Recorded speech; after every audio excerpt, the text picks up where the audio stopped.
Chapter 351. Pa pa pa pa. The sound was crisp.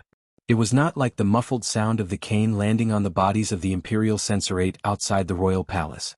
Instead, it was like someone was beating the beat to a piece of music with a strong sense of rhythm. The beat only fell 10 times before it ended. In the end, the three workshop masters were not like Brother Baoyu, who breathed in but did not exhale, nor did they faint like Second Fan. Fan Xian watched the scene with great interest. He couldn't help but be surprised at the toughness of these three masters. After being beaten 10 times, they did not even make a sound. He was someone who knew his subordinates' style. Since he had yelled for them to be beaten, not a single one dared to hold back. The three masters lay sprawled on the long bench. Their clothes had been lifted up, and their pants had been pulled down. Their buttocks and backs were covered in red marks. They looked wretched, but they had suffered too much humiliation. In front of Fan Xian, they forced themselves not to make a sound for mercy. However, it was always painful to be beaten. Other than the pain, there was also a shred of humiliation from having their clothes ripped off. It made tears begin to well up in the eyes of these middle-aged men. They were watery and filled with hatred, like pitiful puppies. Fan Xian clapped his hands and said, "Strike them out." Yes, his subordinates replied in unison. They helped the three masters up and walked out of the yamen. Behind these three masters, who had long been humiliated beyond measure, Fan Xian did not forget to call out like a merchant, 3 days, don't you forget." The yamen immediately quieted down. The gazes of the officials looking at Fan Xian grew a glimmer of fear. Everyone under heaven knew of Fan Xian's reputation, but they were not from Jingdo. These officials had not personally experienced the coldness hidden within Fan Xian's clean and scholarly reputation. They were not as clear of the pain as the civil officials the second prince had sent. But today everyone finally saw it. Other than being secretly afraid, they also couldn't help but sneer. Beating him was fine. He was beating the treasurers, and it was for us officials to see. However, no matter how knowledgeable Sir Fan was, he was still completely ignorant of the affairs of the palace treasury. Now that he had offended the masters of the three large workshops, it would be interesting to see how he would clean up after this. Perhaps Fan Xian did not know that his subordinates and officials had the intention of watching a show 3 days later. Perhaps he did not care about this at all. He casually said a few more words and ordered everyone to pay back their debts within 3 days. If there was anything illegal, they were to investigate themselves. He then let the officials out of the yamen. He left behind the general from the Yi family and his close assistant, the vice commissioner of the transport division. In many ways, he still needed the help of these two people to do what he was going to do in 3 days. No one knew what he said to the two officials in the back garden, but their expressions grew heavier and heavier. In the end, they slowly nodded their heads, bowed respectfully to Fan Xian and left. "Sir." Su Wenmao handed over the intelligence report the Overwatch Council had sent up. Fan Xian accepted it and nodded slightly as he read. It looked like the people of the Fourth Bureau still had some use. However, these years, they had been suppressed by the eldest princess and the treasurers from top to bottom and hadn't had a chance to display their skills. Su Wenmao looked at him immersed in the file and thought of the scene earlier. He couldn't help but furrow his brows. Gathering his courage, he quietly said, "The masters of the three large workshops were killed." Fan Xian raised his head to glance at him and couldn't resist smiling. Of course they were killed. However, killing is not like cooking. If you can eat, you can eat. If you can kill, you don't have to be in a hurry to kill. Sir was too gentle earlier. Su Wenmao came from the first bureau of the Overwatch Council. When it came to managing officials, he was always vicious and merciless. He truly felt that Fan Xian's earlier punishment had been too kind. It was merely 3 masters. If they were killed, then they were killed. Since they wanted to establish their might, then they had to strike like lightning. How could he speak for so long and only give them 10 beatings? He unhappily said, "Sir, you only gave them 10 beatings earlier. That was too light. I'm afraid it will make these people feel dissatisfied." Fan Xian waved the Overwatch Council intelligence report in his hand and calmly said, "Based on the evidence in my hand, if I chopped off those 3 heads with one stroke, no one would dare say anything." Su Wenmao was startled. Since this was the case, why had the thunder and rain been small earlier and let go of those 3 people who had no law in their eyes? Fan Xian smiled and explained, "Thunder and rain, they are all grace. If I had punished them harshly earlier, although the officials and the treasurers would not be satisfied in their hearts and would even grow jealous out of fear, they could only agree. Furthermore, they would be intimidated by the sharpness of the executioner's knife and would become obedient. These 3 days. I'm afraid that in less than a day the officials will all make up for the deficit." As for the treasurers, they will crazily send silver to the Yamen. Isn't this the situation you want to see? Su Wenmao became more and more confused. Fan Xian waved his hand. Wrong. Suppressing it for a while and only killing the masters of the 3 workshops, what fundamental change can there be for the palace treasury? It's like hunting monkeys in the mountains. If you kill the Monkey King, the monkeys will scatter in all directions. You also know that it is impossible for me to, and I do not want to, guard the palace treasury for a long time. What will happen in the future after we leave? Those monkeys will run out from the mountains again and steal our corn to eat. Su Wenmao's heart jumped. He understood something. The monkeys the commissioner spoke of were the numerous treasurers of the 3 workshops. If he beheaded the masters of the 3 workshops, the treasurers would obediently spit out the silver and return the wages owed to the workers. However, in that case the commissioner would lose the opportunity to strike again. In the future, when the commissioner left North Min and returned to Hangzhou, far away from Shannon Road, the treasurers would probably become active again. The workers of the 3 workshops would probably have to face even more tragic revenge. This is squeezing out pus, Fan Xian said with a smile. Your face looks flat, but the pus is still inside, so we don't rush to scrub first. Instead, we need to open up the pores and squeeze out all of the pus. Su Wenmao was startled. It was clear he had never taken beauty classes, but he understood Fan Xian's meaning. He smiled and said, "The complicated you speak of, isn't it to lure the snake out of its hole? Lure what? This is called beating the snake to startle the snake." Fan Xian touched his smooth hair and found that his description was not very appropriate. He couldn't resist smiling and said, "In any case, in 3 days' time, the humiliation of the 3 workshops being flogged 10 times. Presumably, those arrogant and willful treasurers would not be able to endure it no matter what. What if someone makes up for the silver? What then?" Su Wenmao asked with confusion. He was worried that after the commissioner's reputation spread, those little monkeys would not have the courage to jump out. Learn from past mistakes to avoid future mistakes, cure the illness and save the patient, Fan Xian said seriously. Fan Xian said very seriously, "As long as the treasurers who have not violated the Qing law completely return the silver, I will naturally give them a chance to turn over a new leaf. I am here to manage the palace treasury, not to break it." Understood. When it comes to enemies, we have to divide them, carry out order, treat them separately, and unite all that can be united. Let's see who jumps out in 3 days and we'll know who is rejecting my good intentions. Fan Xian smiled slightly. Not only are we targeting the treasurers, presumably, the trusted aides the eldest princess left in the palace treasury will not let go of such a great opportunity. From Xinyang's perspective, if I offend all the treasurers, the palace treasury will naturally sink into paralysis. At this time they will certainly jump out. Have the people of the 4th Bureau keep a close eye on them for the next 2 days and finally draw up a list. I will ask these unstable elements to leave one by one. Su Wenmao finally understood everything. The commissioner was going to do a thorough cleanup. He thought back to the conversation in the garden earlier and carefully said, "Only, sir, the deputy is someone from Ren Qian's clan, so he can be trusted. But the Yi family?" Fan Xian knew what he was worried about. According to the news from Jingdou, a few days after the great prince married the great princess of northern Qi, Yi Linger finally married the second prince. The second prince had also used this opportunity to be released from his house arrest with the Empress Dowager's intervention. "Don't worry about anything, I didn't say too much. I just had General Yi pay attention to the routes out of the treasury. I'm not so arrogant as to think I can subdue the Yi family with just a few words." Fan Xian smiled. What he had General Yi do was actually to prevent the treasurers from taking advantage of their location and secretly moving out the silver they had swallowed these years. Although most of the stolen silver had been used to buy land, the property deeds, the temperament of the treasurers had determined that they could only be left in their own homes. Furthermore, don't casually connect the Yi family to the second prince and the eldest princess, Fan Xian said after thinking for a bit. The Yi and Qin families are known together in the world. They are not as simple as most people think. How could they one-sidedly lean toward one prince? That would be too stupid. Even if he leans before the situation is clear, he will still have to give me some face. To fall out with me for the sake of a group of treasurers, unless Yi Zhong truly resents the emperor for not sending him farther away. Su Wenmao froze and didn't say anything more. He accepted his orders and left. Fan Xian sat in the chair and sank into silence. A moment later he sighed. In the end Yi Linger was married. What would the second prince's fate be in the future?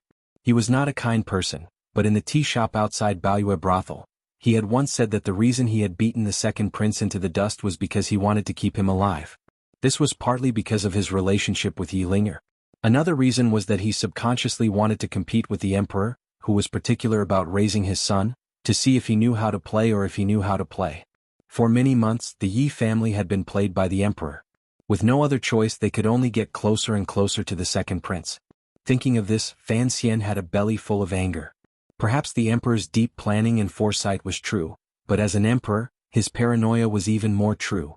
It seemed that people sitting in different positions all had their own limitations. The emperor sitting on the dragon chair, his limitation was that he was too paranoia. First, he used the bestowal of marriage to test the waters. Then, without reason, he gradually raised his guard and shamelessly framed the Yi family, forcing them to stand against the crown prince. The crown prince? Then why did the third prince follow him out of the capital? The emperor was truly not someone who ate porridge. He always played tricks that people couldn't see through. Fan Xian was a bit vexed. He immediately comforted himself that he, a little bastard, couldn't understand. Perhaps the old bastard was also messing things up and he himself didn't understand. As for why Fan Xian was so determined not to reconcile with his mother-in-law, it was not because he had been bullied by his son-in-law during the course of their relationship. It was also not just because of the reason he had told Haitang to look after the family business.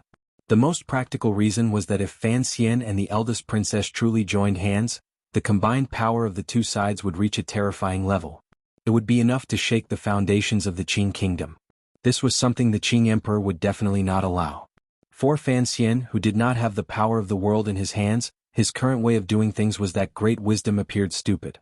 As long as the emperor did not allow it, he would not do it unless someone wanted to kill him. In the next 2 days, the imperial envoy Fan Xian, who had just arrived in the palace treasury, brought his 7 serving girls and gorgeously inspected the workshops.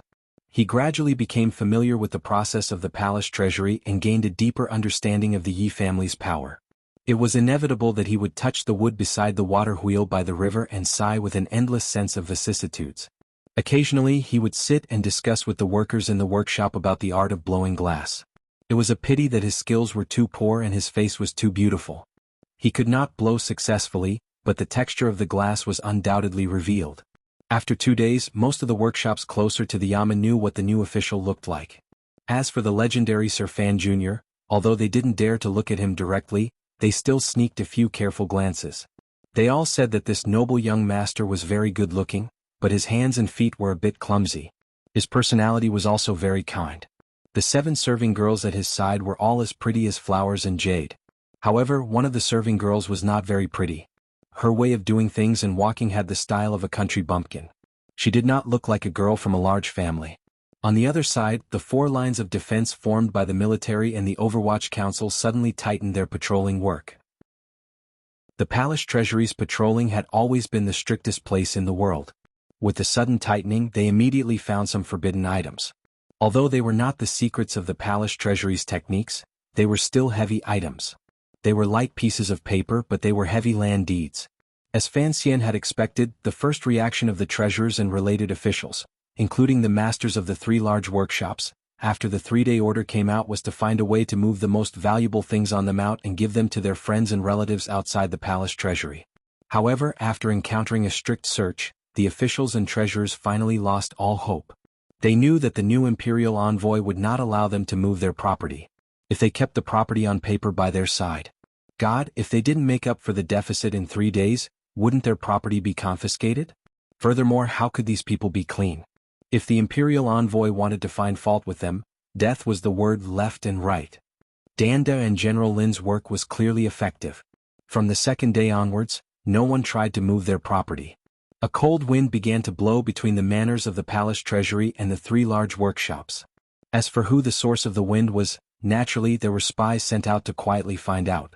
It was night. Heavy rain fell from the sky in Min, and the river swelled. Although there were no problems because of the dam, the cold wind howling angrily and the turbid waves rising into the air had already begun to make many people feel strange. The treasurers who felt a strong sense of danger began to link up.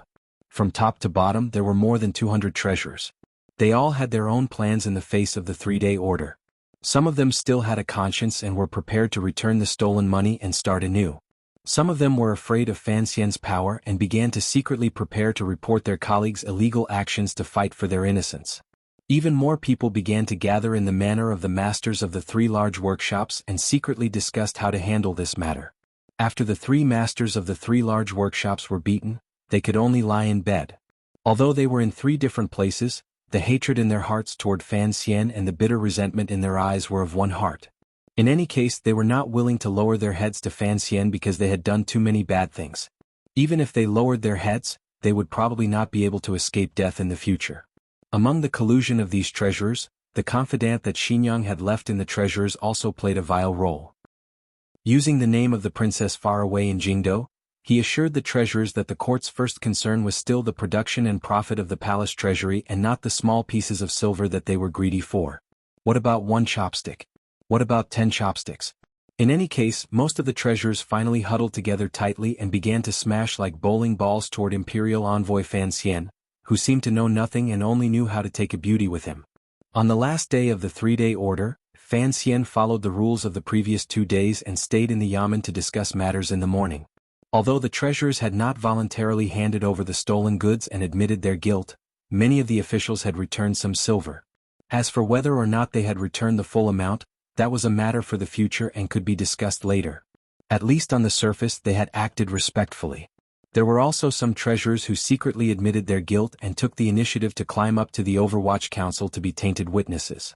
Naturally, Fan Xian accepted them with a smile. It looked like the other party was indeed not a piece of iron. The palace treasury's casting skills were indeed not up to standard. He drank his tea and looked at the fine rain outside the hall in a daze. He slowly thought of the heavy rain last night. Would the Qin kingdom suffer another flood this year? It looked like he had to hurry. Otherwise, before the silver his father wanted could be transported to the banks of the Yangtze River, the banks would collapse again. Sir.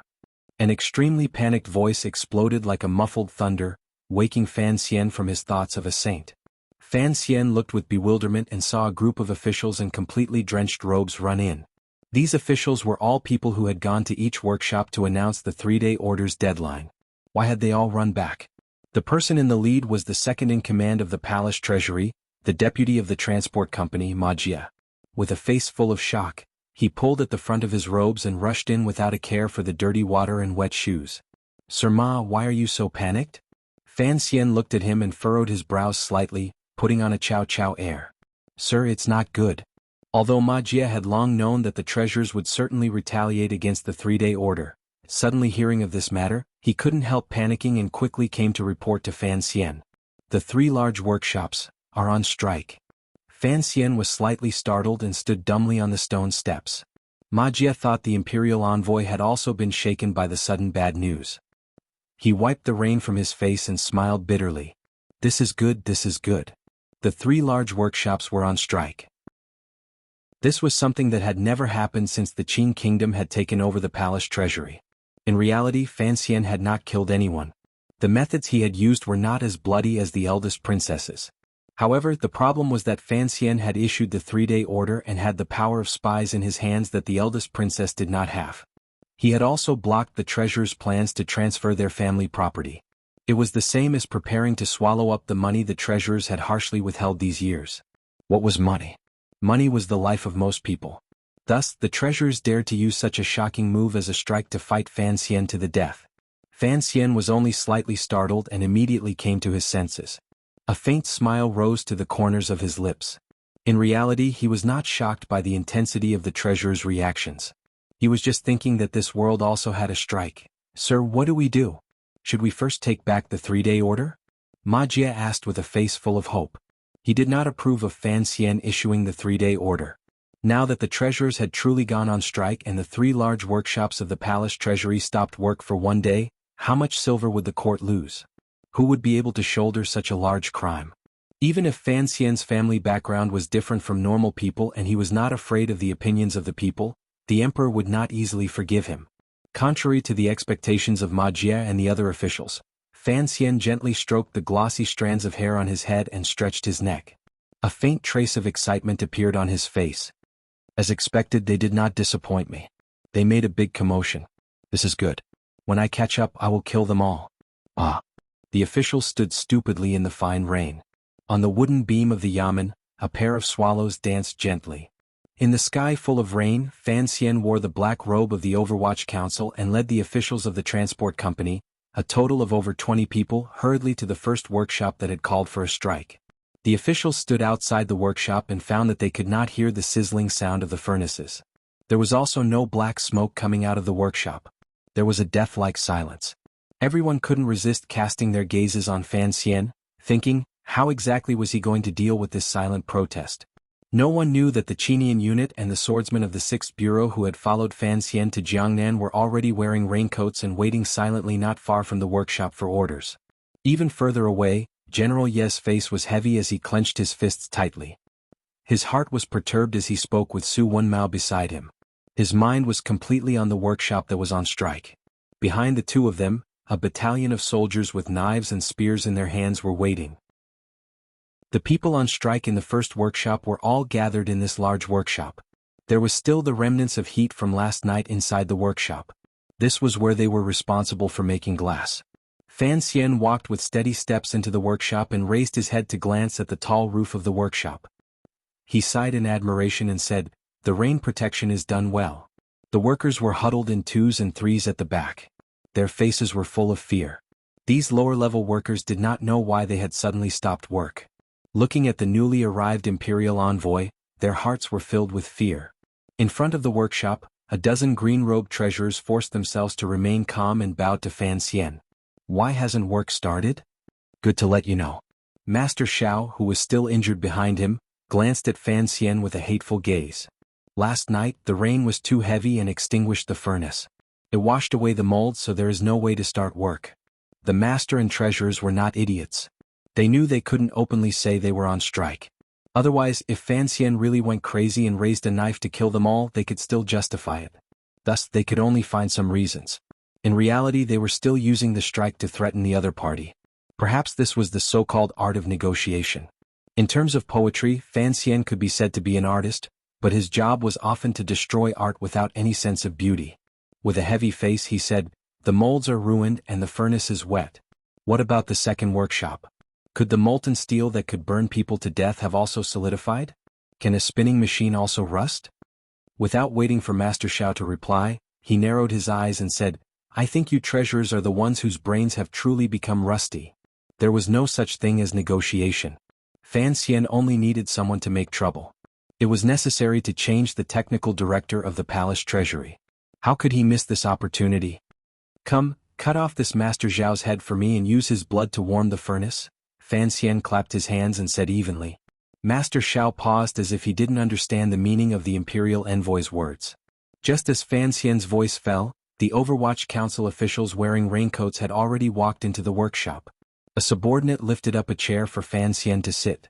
A few others had already cleanly kicked Master Xiao to the ground and pulled him to the side of the furnace about 50 feet away from Fan Xian. Fan Xian waved his hand. The officials of the transport company behind him broke into an uproar. Deputy Ma Kai's anxiety attacked his heart and he cried out in fear, "Sir, you can't." Master Xiao, who had been pushed to the mouth of the furnace, finally came to his senses. He knew the imperial envoy really wanted to kill him, really dared to kill him. He began to struggle with all his might. His feet kicked against the dirt on the ground, making a rustling sound. With a sobbing tone he cried out, "Spare me, sir, spare me." There were many fools in the world who could not see through the ways of the world. It was a bit too late to beg for mercy when they were about to lose their lives. The eyes of the treasurers who were on good terms with Master Xiao were about to burst. They all rushed forward wanting to save Master Xiao. With a whoosh, a snow-white knife light flashed. A head with a dark complexion rolled into the furnace. Fresh blood sprayed out and hit the walls of the furnace. Countless cries of shock exploded in the workshop. Everyone was shocked by the bloody scene in front of them. The young treasurers howled in pain and fear. In a flash they stopped moving forward at the same time. Their survival instincts finally won over the heat in their hearts. Fan Xian glanced at the body at the mouth of the furnace and then at the hundreds of workers gathered together with faces full of fear. Calmly he said, "I kill people, naturally I have my reasons." Chapter 352. The rain pattered down and hit the roof of the workshop with a pitter-patter. It formed a clear contrast with the death-like silence below the roof. The workers in the workshop gathered fearfully at the very back. The terror on their faces was not hidden, but everyone's hands had already begun to unconsciously touch the metal shovels and wooden boards. No one knew what would happen next. Standing at the front, the treasurers in charge of the strike had faces full of fear. Looking at the imperial envoy sitting in a chair at the entrance of the workshop, no one paid any more attention to the already dead Master Xiao. No one even dared to glance at the wretched sight of the decapitated body by the mouth of the stove. They only stared in terror at Fan Xian's warm and gentle face. Everyone's feet unconsciously retreated. One person retreated, 10 people retreated, everyone retreated. The footsteps of the treasurers as they retreated made a rustling sound, like millipedes crawling in the desert. However, the workshop was only so big and most of the space at the back was taken up by the thinly dressed workers. Where could these green-clothed treasurers retreat to? Fan Xian looked at the scene in front of him and unconsciously shook his head. In an even voice he said, "I am not a ruthless person. Workers, do not be afraid. The court is only investigating the matter of the treasurer's embezzlement and deduction of pay. It has nothing to do with you." The workers at the very back looked at each other. Their emotions were slightly calmer, but they did not completely trust this young official. Their hands still gripped the handles of the metal shovels. Even if you are an official of the court, how can you randomly kill people? One of the treasurers finally could not stand the pressure of this silence and cried out in a sharp voice. At this moment, the deputy of the transport company, Ma Jie, was standing stupidly behind Fan Xian. He had not expected that Fan Xian would first behead a master of the workshop without saying anything. This matter had gotten out of hand. How was he going to clean it up? In a trembling voice he said with shock and anger, "Imperial envoy, why? Everything can be discussed. It's over, it's all over." In Ma Jie's heart, the most important thing in the palace treasury was the group of treasurers in front of him. Only these people knew how to maintain the palace treasury. Even if Fan Xian beheaded a few dozen people today and forced these treasurers to submit, what about in the future? If the treasurers did things with resentment, who knew what would become of the palace treasury? What's more, there are still 2 managers of the first workshop who are also causing a strike. If they find out that you killed Manager Xiao of the first workshop and incited public resentment, the strike will really continue. Oh my God! If you really killed everyone, who would do the work? Could they count on those illiterate workers? Fan Xian ignored the bewildered deputy beside him and motioned for Su Wenmao to come closer. He then said to everyone in the square in a clear voice, "Listen to every word I say." Everyone was taken aback. Su Wenmao took out a few pieces of paper from his drenched robe, squinted his eyes and began to read loudly. "Today we have found out that the master of the first workshop of the Palace Treasury Transport Company, Xiao Jing, has done many evil and illegal things since the beginning of the year." Su Wenmao furrowed his brows and glanced at the restless treasurers. He continued, "In the 2nd year and 3rd month of the Qing calendar, Xiao Jing hid the Tong Mountain mine disaster and ate the dead salary for 5 years. In total, it was 13,700 liang. In the 4th year and 9th month of the Qing calendar, Xiao Jing bribed the Suzhou Master Bo and bought 700 mu of fertile land at a low price. In the 6th year and 1st month of the Qing calendar, with Xiao Jing as the leader, the masters of the 3 workshops and a group of treasurers owed the workers more than 10,000 in wages. This caused a riot. 14 people died and over 50 were injured. No one knew how many crimes he listed out. He read them until Su Wenmao's mouth was a little dry. At the end he said, "The crimes are unforgivable. According to Qing law they should be executed." He then took out a number of land deeds, the Suzhou Master Bo's confession and related evidence. "Don't ask me for evidence again," Fan Xian continued. "I have kept the witnesses and I also have a lot of material evidence. Since I am the master of the palace treasury, I will not keep such a bastard like Xiao Jing." The workers, who had been trembling uneasily, listened to the imperial envoy discuss the crimes and the list of crimes. They immediately thought of how tyrannical Xiao Jing was and how harsh and sinister he was to the workers under him. Immediately they felt that the imperial envoy had killed him well. He had killed him well.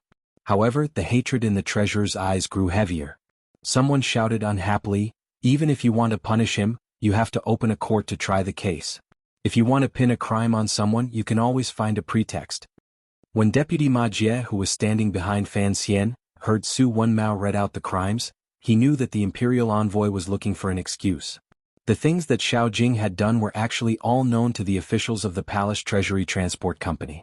However, even if he had to be punished according to Qing law, he couldn't just randomly kill him like this. After all, Ma Jia wanted to maintain a good relationship with Fan Xian because of his cousin, Ren Shaoan. No matter how much he disagreed with Fan Xian's style of doing things, he forced his mouth shut and did not question it. He did not question it, but there were still trusted aides left behind by the eldest princess in the transport company who would not let go of this great opportunity. Sinisterly they said, "Sir, you handle matters decisively. However, it seems that this kind of person who takes bribes and breaks the law should be openly tried and have him personally admitted. Only then can we be wary of thieves and thieves. Furthermore, you gave the treasurers a deadline of 3 days. These 3 days have not passed. Inevitably, the treasurers trembled, but they did not give up. Hearing that someone in the group of officials was speaking up for them, they gathered their courage and began to clamor. Fan Xian did not even turn his head. A cold smile rose to the corners of his lips. I am the commissioner of the Overwatch Council and also the head of the Palace Treasury Transport Company. The Overwatch Council is responsible for investigating cases. The transport company follows the special Qing law, and the case is decided by the head of the transport company. What is wrong with trying him and beheading him? Besides, I am not using these crimes to behead him." He lowered his head slightly and smiled. "Inciting the workers to make trouble, go on strike and resist the emperor's edict. Do you think I cannot behead such a disrespectful person?" The Qing law was meticulous. For something like killing, it was fine to do it in secret. However, for Fan Xian to kill openly like this, he needed a good excuse. If he only used Xiao Jing's illegal actions as a rope to justify his killing, it would give the officials and treasurers a good opportunity to refute. Beheading a criminal without investigating the case would not be justifiable in any yamen. However, Fan Xian was a very practical person. He had clearly investigated Xiao Jing's crimes, yet he said that he was beheaded because he disrespected the emperor's edict. Edicts were the most illusory of things. As the imperial envoy, he had the final right to explain. Furthermore, it was necessary for the Overwatch Council to investigate Xiao Jing's crimes. In the future, when the case was brought before the emperor in court in Jingdou, these crimes of forcefully buying good farmland and bullying people to death would be enough to stop any doubts after the fact. Killing at the moment to establish power and collecting evidence after the fact to stop the mouths of the people was a long-term plan. One person had already died in the large workshop of the first workshop. The workers had high hopes for the imperial envoy. The treasurers were as timid as mice. Although the officials had ulterior motives, they could not accuse Fan Xian to his face. The situation slightly stabilized. After another period of time, the second and third workshops also calmed down. However, because those two places were handled by General Yi and Danda, it took a bit more time. These two people were not as daring as Fan Xian. They only dared to capture people and not kill. The treasurers of the other two workshops were escorted by soldiers into the large workshops. The workers were strictly forbidden to stay in each workshop. Even so, the sudden influx of 200 green-clothed treasurers still made the large workshop immediately appear crowded. However, with the cold light of the military's knives and spears and the Overwatch Council's arrows pressing in, no matter how crowded the crowd was, no one dared to move. Seeing this scene, the officials of the transport company who had followed Fan Xian into the workshop were shocked. Only now did the officials know that the imperial envoy had long made arrangements for the situation on the last day of the 3-day order. Furthermore, he seemed to have long guessed that the treasurers would have an extreme reaction. For a moment, the trusted officials of Xinjiang were all disappointed. It looked like the chaos today would not be too big. At the same time, they were hoping that Fan Xian would be more ruthless later. It would be best if he could offend all of the treasurers. In the future, the palace treasury would decrease production and quality would drop. Let's see how you explain that to the emperor. After the workshop was quiet for a while, Fan Xian stood up from his chair. The small puffs of water that had been in his robe flowed to the ground. He looked at the group of treasurers in front of him. He saw that there was still dissatisfaction in their eyes. The treasurers who had been escorted here from the second and third workshops still had arrogant expressions. It was as if they did not know what had happened. "Everyone is here," he said with a warm smile. He smiled warmly and said, "It rained heavily last night and the fire in this workshop was extinguished. What about your side? Also, the workshop treasurers are clearly 30 or 40 li away. Why are you all so close to the yamen today? Even if the workshops have stopped work because of the rain, you should still go to your own workshops to keep an eye on them. It is still early. Have you all already gone and then turned back?" He continued to talk to himself. The treasurers, through the explanation of the treasurers who had been left behind in the workshop, finally knew what had happened. Their faces gradually paled. Fan Xian shook his head and said, "This is good. Everyone's crime of going on strike has been confirmed. It will be easier for me to kill." After Master Zhao's unusual and straightforward death and the spread of words, the treasurers finally knew that the imperial envoy was a ruthless character who killed without blinking.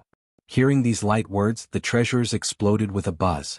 Some begged for mercy, some cursed viciously, and some rolled their eyes as if trying to see if there was a dog hole in the workshop they could crawl out of. The crowd gradually dispersed. The situation was slightly chaotic. However, the army and Overwatch Council on the outside kept a close watch and forced everyone back. 2 people squeezed out from among the treasurers. They were not bystanders. They were the 3 leaders of this strike, the main treasurers of the 2nd and 3rd workshops. Earlier, these 2 masters had been high-spirited in the largest workshop under their jurisdiction. Eloquently, they had directed the treasurers and workers to go on strike. Their words flowed like a river and their aura was astonishing. Although the workers looked weakly and unintentionally at the 2 of them, the hundreds of treasurers had been moved by their words. They thought that given the intelligence in their heads, the court would not be able to punish them severely. Of course, these 2 masters had also strictly ordered the treasurers to be incomparably respectful toward the imperial envoy. What they wanted was for the silver in their homes not to be taken by the court and not for them to truly rebel. Unexpectedly, not long after the strike, countless soldiers and secret agents of the Overwatch Council charged in from outside the workshop. Faced with weapons, the 2 masters' words immediately lost their power.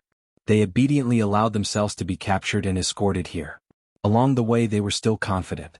They thought to themselves that they knew what they were doing and that the imperial envoy would not be able to do anything to them. Unexpectedly, the imperial envoy did not know what he was doing. After standing in the crowd for a while, the 2 masters finally realized that Master Xiao, who had plotted with them to go on strike, had died. The 2 masters stood outside the crowd and looked around the workshop. Finally, they found Xiao Jing's body by the mouth of the stove. In an instant, the bloodstains and head stunned their hearts. The 2 of them cried out sorrowfully, "Sir Xiao, Sir Xiao." There were knives and spears all around them, so they didn't dare to go to the side of the stove and cry out.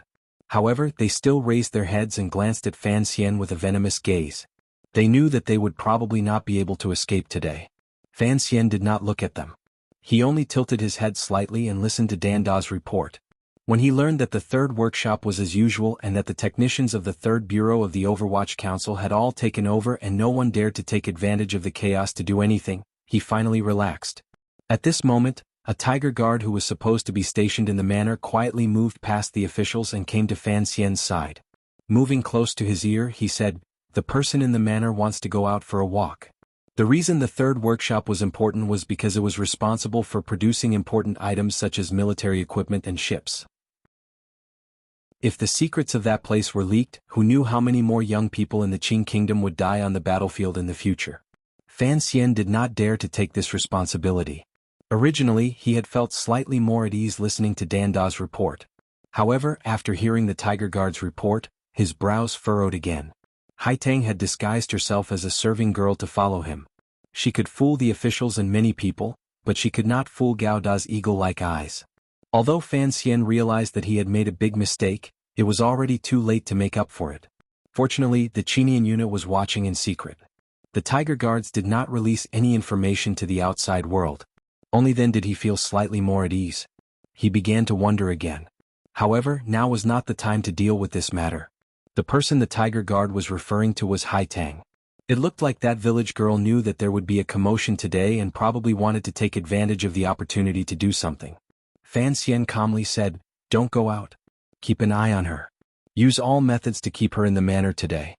7 Tiger Guards against Haitang was the standard arrangement on the meadow last year. Fan Xian was not worried about anything. Furthermore, once military force met, Haitang knew his determination and would calm down. After dealing with his own matters, Fan Xian turned his gaze back to the scene and said, "Tie up these 2 criminals who instigated trouble and fought against the court." Soldiers had long gone forward to tie up the 2 masters. Although the treasurers' faces were filled with fear and hatred, no one dared to go forward to help. For one, there was the violent machine in front of them. For another, these treasurers had earned their fill of silver these years and truly did not have the courage to fight ruthlessly. The more money a person had, the more cowardly they were. Fan Xian saw this matter very clearly. "Sir Fan." The 2 masters did not resist. Somewhat numbly they allowed the soldiers to tie up their hands. However, the second master continued to stare faintly at Fan Xian's face. If you want to kill me, then kill me. But how will you explain this to the court in the future? Are you threatening me? Fan Xian smiled. On the way here I once said something. If Butcher Zhang is dead, do I have to eat furred pigs? Without you little treasurers, do you think I won't be able to take care of the palace treasury? The second master laughed wretchedly and said, Is that so? We have indeed underestimated the imperial envoy's determination, but you also seem to have underestimated these unremarkable workshops. His last words were practically shouted out. It was clear he had already lost all hope, but he also had the ruthless thought of seeing how Fan Xian would destroy the palace treasury even if he became a ghost. Fan Xian glanced at Su Wenmao. Su Wenmao took out another file from his robe. With a serious face, he began to read out the names one by one according to the names written on the paper. Zhang San, Li Si, Wang Ba, Long Jiu. Following the names of these minor characters being read out one by one, the faces of the dozen people in the group of treasurers immediately became deathly white. They didn't know if they were about to be beheaded like Master Shao of the first workshop. A few of the more timid ones' legs trembled, and a large patch of their pants became wet. Su Wenmao glanced at these people with disgust. He didn't understand why the commissioner was doing this. After swallowing, he said with a dark expression, You can come out now. The imperial envoy has pardoned you of no crime. Tomorrow he will write to the court to vouch for you. Not guilty? He still had to write to the court? The treasurers who had been called out were immediately dumbfounded. They had thought it was hell. Who knew that it was heaven with cool spring water and 72 virgins? Under the puzzled, suspicious, and jealous gazes of the treasurers around them, these dozen treasurers walked out of the crowd stupidly. They walked in front of Fan Xian and knelt down with a thud, thanking the imperial envoy, but they didn't understand why it was like this. Fan Xian's face was filled with a warm smile. His two hands lifted the treasurers up. As he acted, he said in an even voice, To be able to capture the true crimes of the three masters and know that there were so many illegal things among the treasurers, it is all because you placed righteousness above family and were wholeheartedly loyal to the court. Otherwise, I would not have known that the palace treasury would be in such a mess, nor would I have known that there were people who dared to incite a strike and make trouble. You have all done a service to the country, so I will not mistreat you. The marketplace was immediately in an uproar. So these dozen treasurers were spies. Even the officials behind Fan Xian were dumbfounded. They thought to themselves, the imperial envoy had only been in the palace treasury for 3 days, how could he have developed so many spies? The reputation of being a secret agent of the Overwatch Council was indeed not false. The treasurers knew that the dozen colleagues Fan Xian had asked to leave had secretly betrayed them. They couldn't help but fly into a rage. Although they didn't go forward to beat them, they began to curse them viciously. Filthy words flew through the air and burrowed into the ears of the spies. Where were the spies and treasurers? They had originally loved Sir Fan Jr. to death, but now they hated him to death. Yes, they had secretly returned the treasury silver and secretly said a few things they had heard, but it was not as serious as Sir Fan Jr. had said. They had only learned about the strike last night. Where would they have had the time to report it? As for Master Shao and the other 2 masters, God, they just wanted to be a pretty fence-sitter. How would they dare offend the head of the treasurers?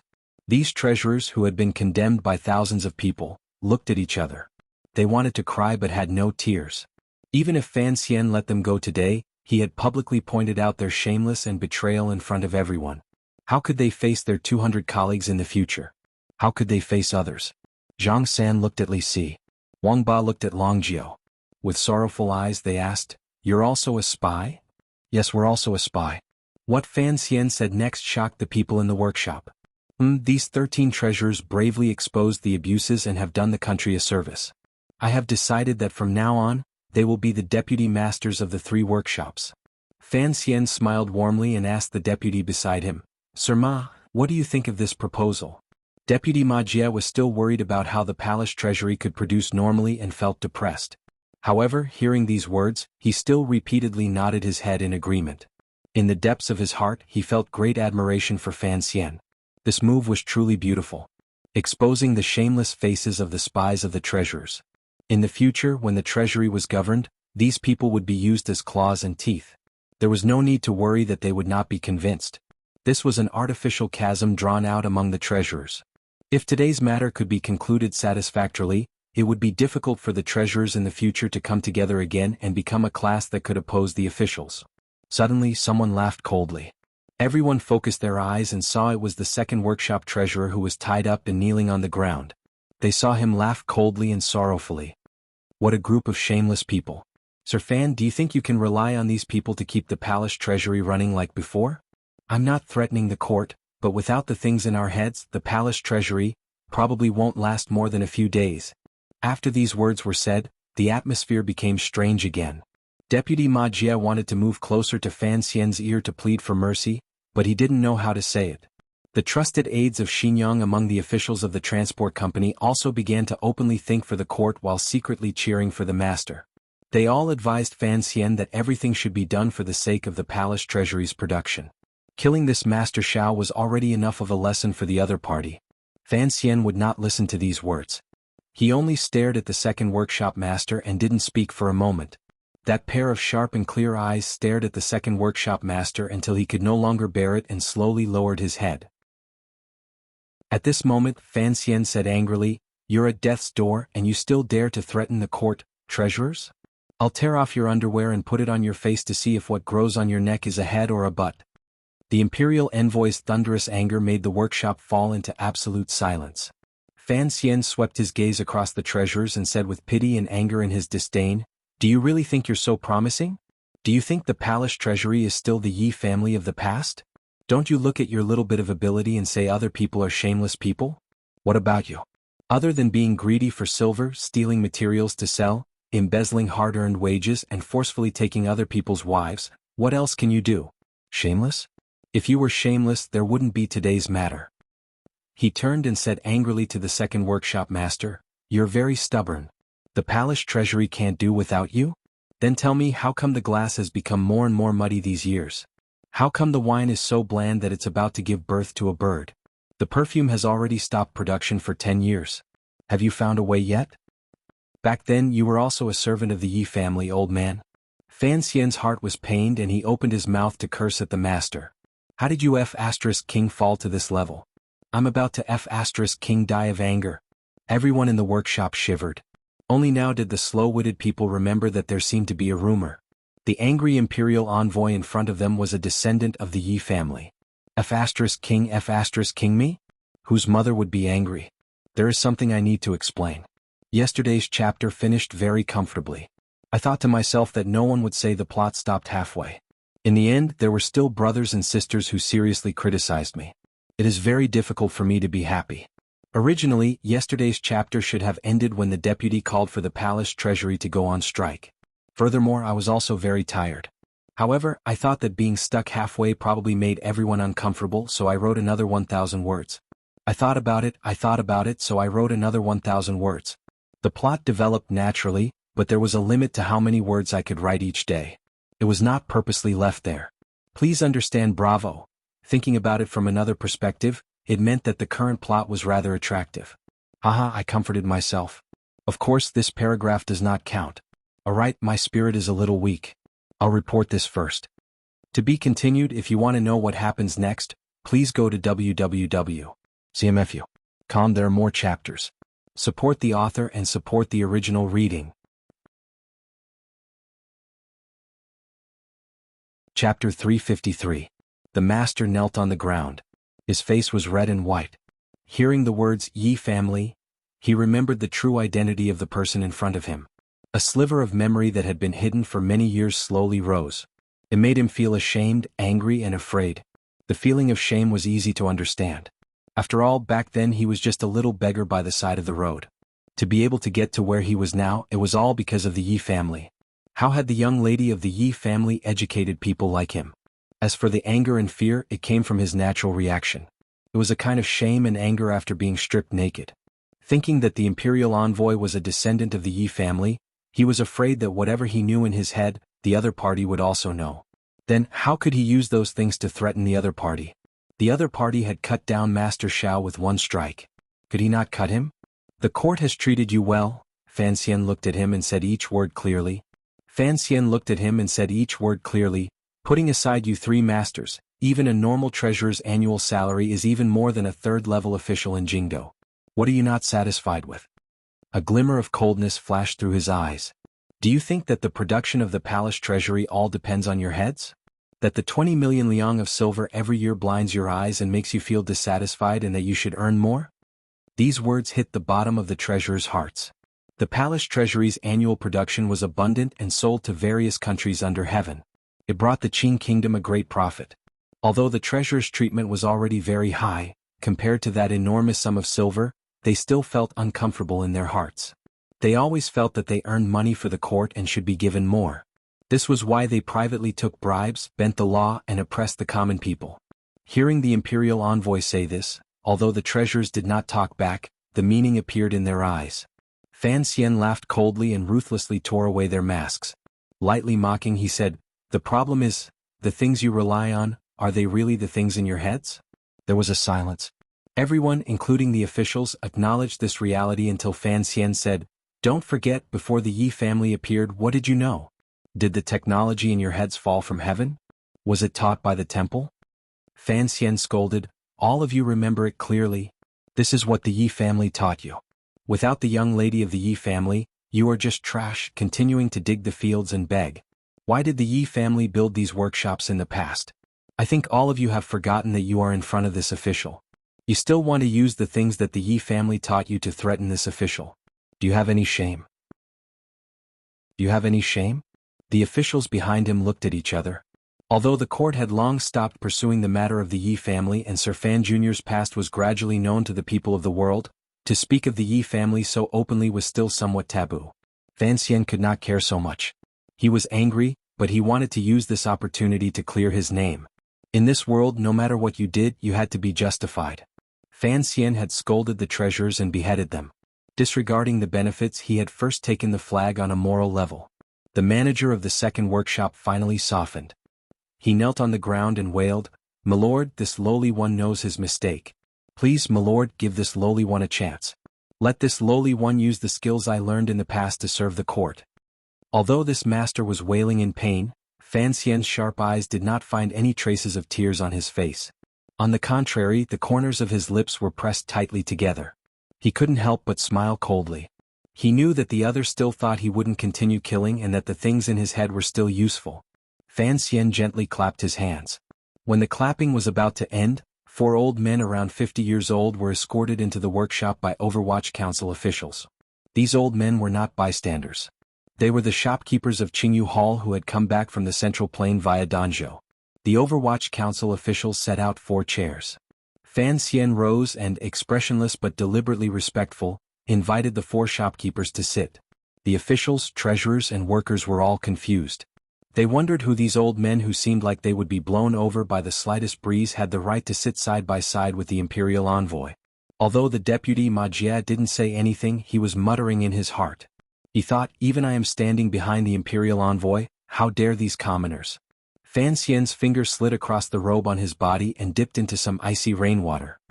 He smeared it between his brows and slowly rubbed it. He asked, "Do you still recognize who these 4 are?" Nearly 20 years had passed since the Yi family's collapse. The workers in the palace treasury workshop were no longer the same as before. Even the treasurers had never seen the high and mighty 23 head shopkeepers of the Yi family, so they did not recognize who these 4 people were. Even though there were old men from back then, they were too far away and could not distinguish clearly. On the other hand, the second workshop's manager, who was kneeling on the ground, slowly swept his hesitant gaze across the 4 people's faces. He lowered his head and thought for a long while. Suddenly, he seemed to have thought of something and was so shocked that his legs gave way. His originally kneeling posture, he immediately sat down on the muddy water. It had been 20 years since they had seen each other. As a small helper of the Yi family, it took him a long time to remember who the people sitting in front of him were, the old shopkeepers of the Yi family. The second workshop master's body began to tremble. Only now did he know why Fan Xian was so fearless, why he had forced him, the treasurers, to rebel, and why he did not care about what they remembered in their minds. He had brought the old shopkeepers who had been under house arrest in Jingdo, to the palace treasury. What kind of people were the old shopkeepers? They were the first group of students of the young lady of the Yi family. They were also the masters of all the teachers and helpers of the Yi family. They were also the ancestors of the present palace treasury treasurers. With such a group of old men at his side, The imperial envoy did not care about the problem of lost craftsmanship, nor did he have to worry about the quality of the palace treasury's products. Truthfully speaking, the palace treasury had been single-handedly built by these old shopkeepers. How could they not be managed? Thinking this through, the master's face was full of despair, but there was still a glimmer of hope in the depths of his heart. Opening his mouth, he struggled to crawl toward Fan Xian and wailed, "Teacher, please ask for leniency on behalf of your disciple." Everyone was startled, and Fan Xian was also slightly surprised. He knew that this person was not asking for leniency from him. Following the master's gaze, he found that he was looking at Seventh Yi. He couldn't help tilting his head and asking curiously, "Seventh Yi, was he your former disciple?" Seventh Yi's face darkened. He stared at the master's face and said in a raspy voice full of resentment, "He learned from me for a few days." Fan Xian smiled slightly. He understood Seventh Yi's feelings. After the Yi family collapsed, the 23 old shopkeepers had been captured by the court from various places and placed under house arrest in Jingdo. Some of their disciples had resisted and died, while others struggled at death's door. Of course, this was all people's own choice in the face of impending disaster. No one blamed them. However, for someone like the second master who had climbed to such a high position, his behavior back then must have been very bad. Hearing the second master call out, "Teacher," the third master, who had been standing silently to the side, froze to the side like he had been struck by lightning. Looking at the four old men sitting beside the imperial envoy, he completely couldn't believe his ears.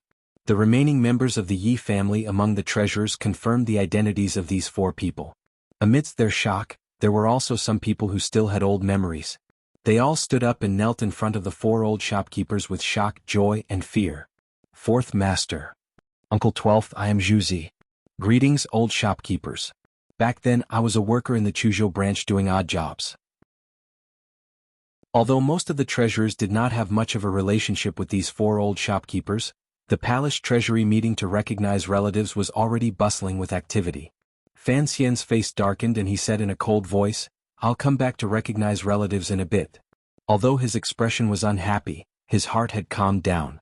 With the 13 spies as deputy masters and the remaining power of these old shopkeepers, his plan to reform the palace treasury should be able to proceed smoothly. Meeting again after 20 years, the atmosphere in the workshop immediately became somewhat sad.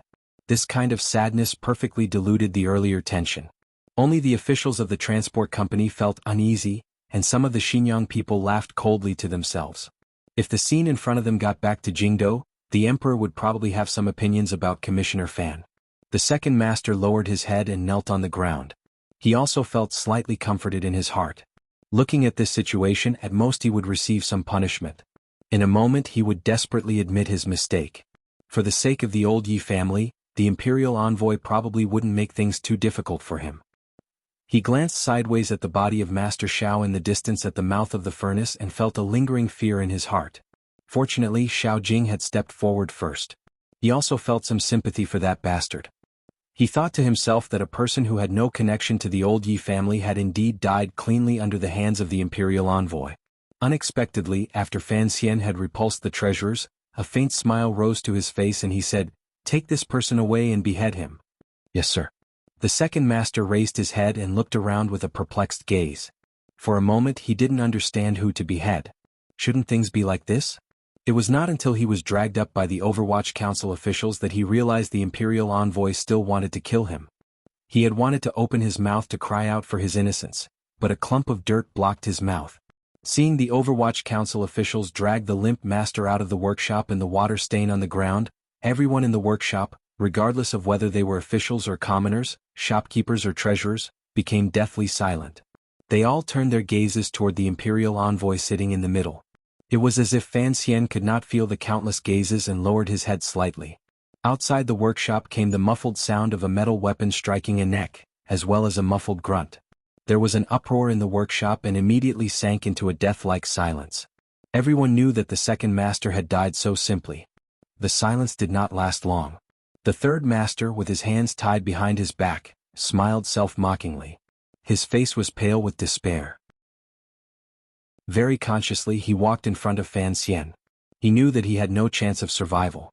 Since the imperial envoy had used the name of suppressing the strike, then he would not be stupid enough to open a court to investigate the case. He also did not need any evidence. He had to kill the 3 of them on the spot to establish his might. Only then could the 4 old shopkeepers regain control of the palace treasury technicians. 2 of the masters of the 3 workshops had already died, so he was the 3rd. Fan Xian glanced at him and furrowed his brows slightly. The 3rd master looked at him and gritted his teeth for a moment. He then suddenly said, "I have my own path to death. I don't blame you for digging this pit for me to jump into. However, before I die, I beg you to allow me to ask something." Fan Xian raised his brows and said, "Ask." The 3rd master no longer looked at him. He tilted his head and gazed at the Yi family's 12th shopkeeper beside him. His lips trembled for a while before he said in a trembling voice, "12th uncle, my teacher, is he well in the capital? I am unfilial and have not been filial these years." "You are?" 12th Yi blinked his slightly muddy eyes and asked this master with confusion. 7th Yi sighed and said from the side, 13th's eldest disciple. "Back then you had the best relationship with 12th, so he came to ask you." 12th Yi said in shock, "Hu Jinlin? You're still alive? We all thought you died back then." The old shopkeeper suddenly remembered that he was surrounded by court officials. His words were not quite right, so he quickly shut his mouth. Hu Jinlin's face was full of shame. He lowered his head and refused to speak. 12th Yi sighed and said, "The young lady once said that living is better than dying. Us old bones are all struggling at death's door. How can we blame you? Only you asked 13th. The shopkeeper shook his head and said, "He already passed away a few years ago. Of the 23 people who entered the capital, there are only 15 left now." Hearing that his teacher had passed away, Hu Jinlin completely forgot that he was about to die as well. A great sorrow appeared on his face. Fan Xian listened quietly to the side. He also felt a strange emotion in his heart. The elders of the Yi family were gradually being battered by the wind and rain. The year he first entered Jingdo, there were 23 shopkeepers and 17 people. In less than 2 years, another 2 had died. He looked at the materials piled around the workshop and abruptly became distracted. He thought to himself that time flowed like water. When would he be able to rebuild the name of the Yi family? When would he be able to have the people who should die die and have the people who should live live again in the hearts of the Qing people? In a very short time, he had already woken up. Looking at the 3rd master in front of him, he said mockingly, "Although I don't know if you are acting or if you really still have feelings for me, I never planned on killing you. So don't think that you can live because I'm soft-hearted." Hu Jinlin, who thought he was going to die, had no hope of getting lucky after the tragic deaths of his 2 masters. Suddenly hearing these words, on the contrary, he was so shocked he didn't know what to say. Fan Xian said expressionlessly, "Those who are guilty are beheaded, and those who have committed minor crimes are forgiven. I'm not here to settle old grudges." To be continued. If you want to know what happened afterwards, please log on to www.cmfu.com. More chapters. Support the author. Support original reading. Chapter 354. The reason Fan Xian did not kill Hu Jinlin was very simple. The 3rd workshop had always been jointly managed by the Palace Treasury and the 3rd Bureau of the Overwatch Council. They were specifically responsible for the research of military equipment and ships. The 3rd Bureau of the Overwatch Council had always been Fan Xian's fellow disciples, so they understood the situation of the 3rd workshop the best. Hu Jinlin was wholeheartedly engrossed in studying the blueprints the mistress of the Yi family had left behind. His personality was wooden and dull. Although he had embezzled a great deal of silver, he had never done something that Fan Xian could not tolerate, such as taking over fields and bullying women. Compared to the masters of the 1st and 2nd workshops, there was indeed a reason for him not to be killed.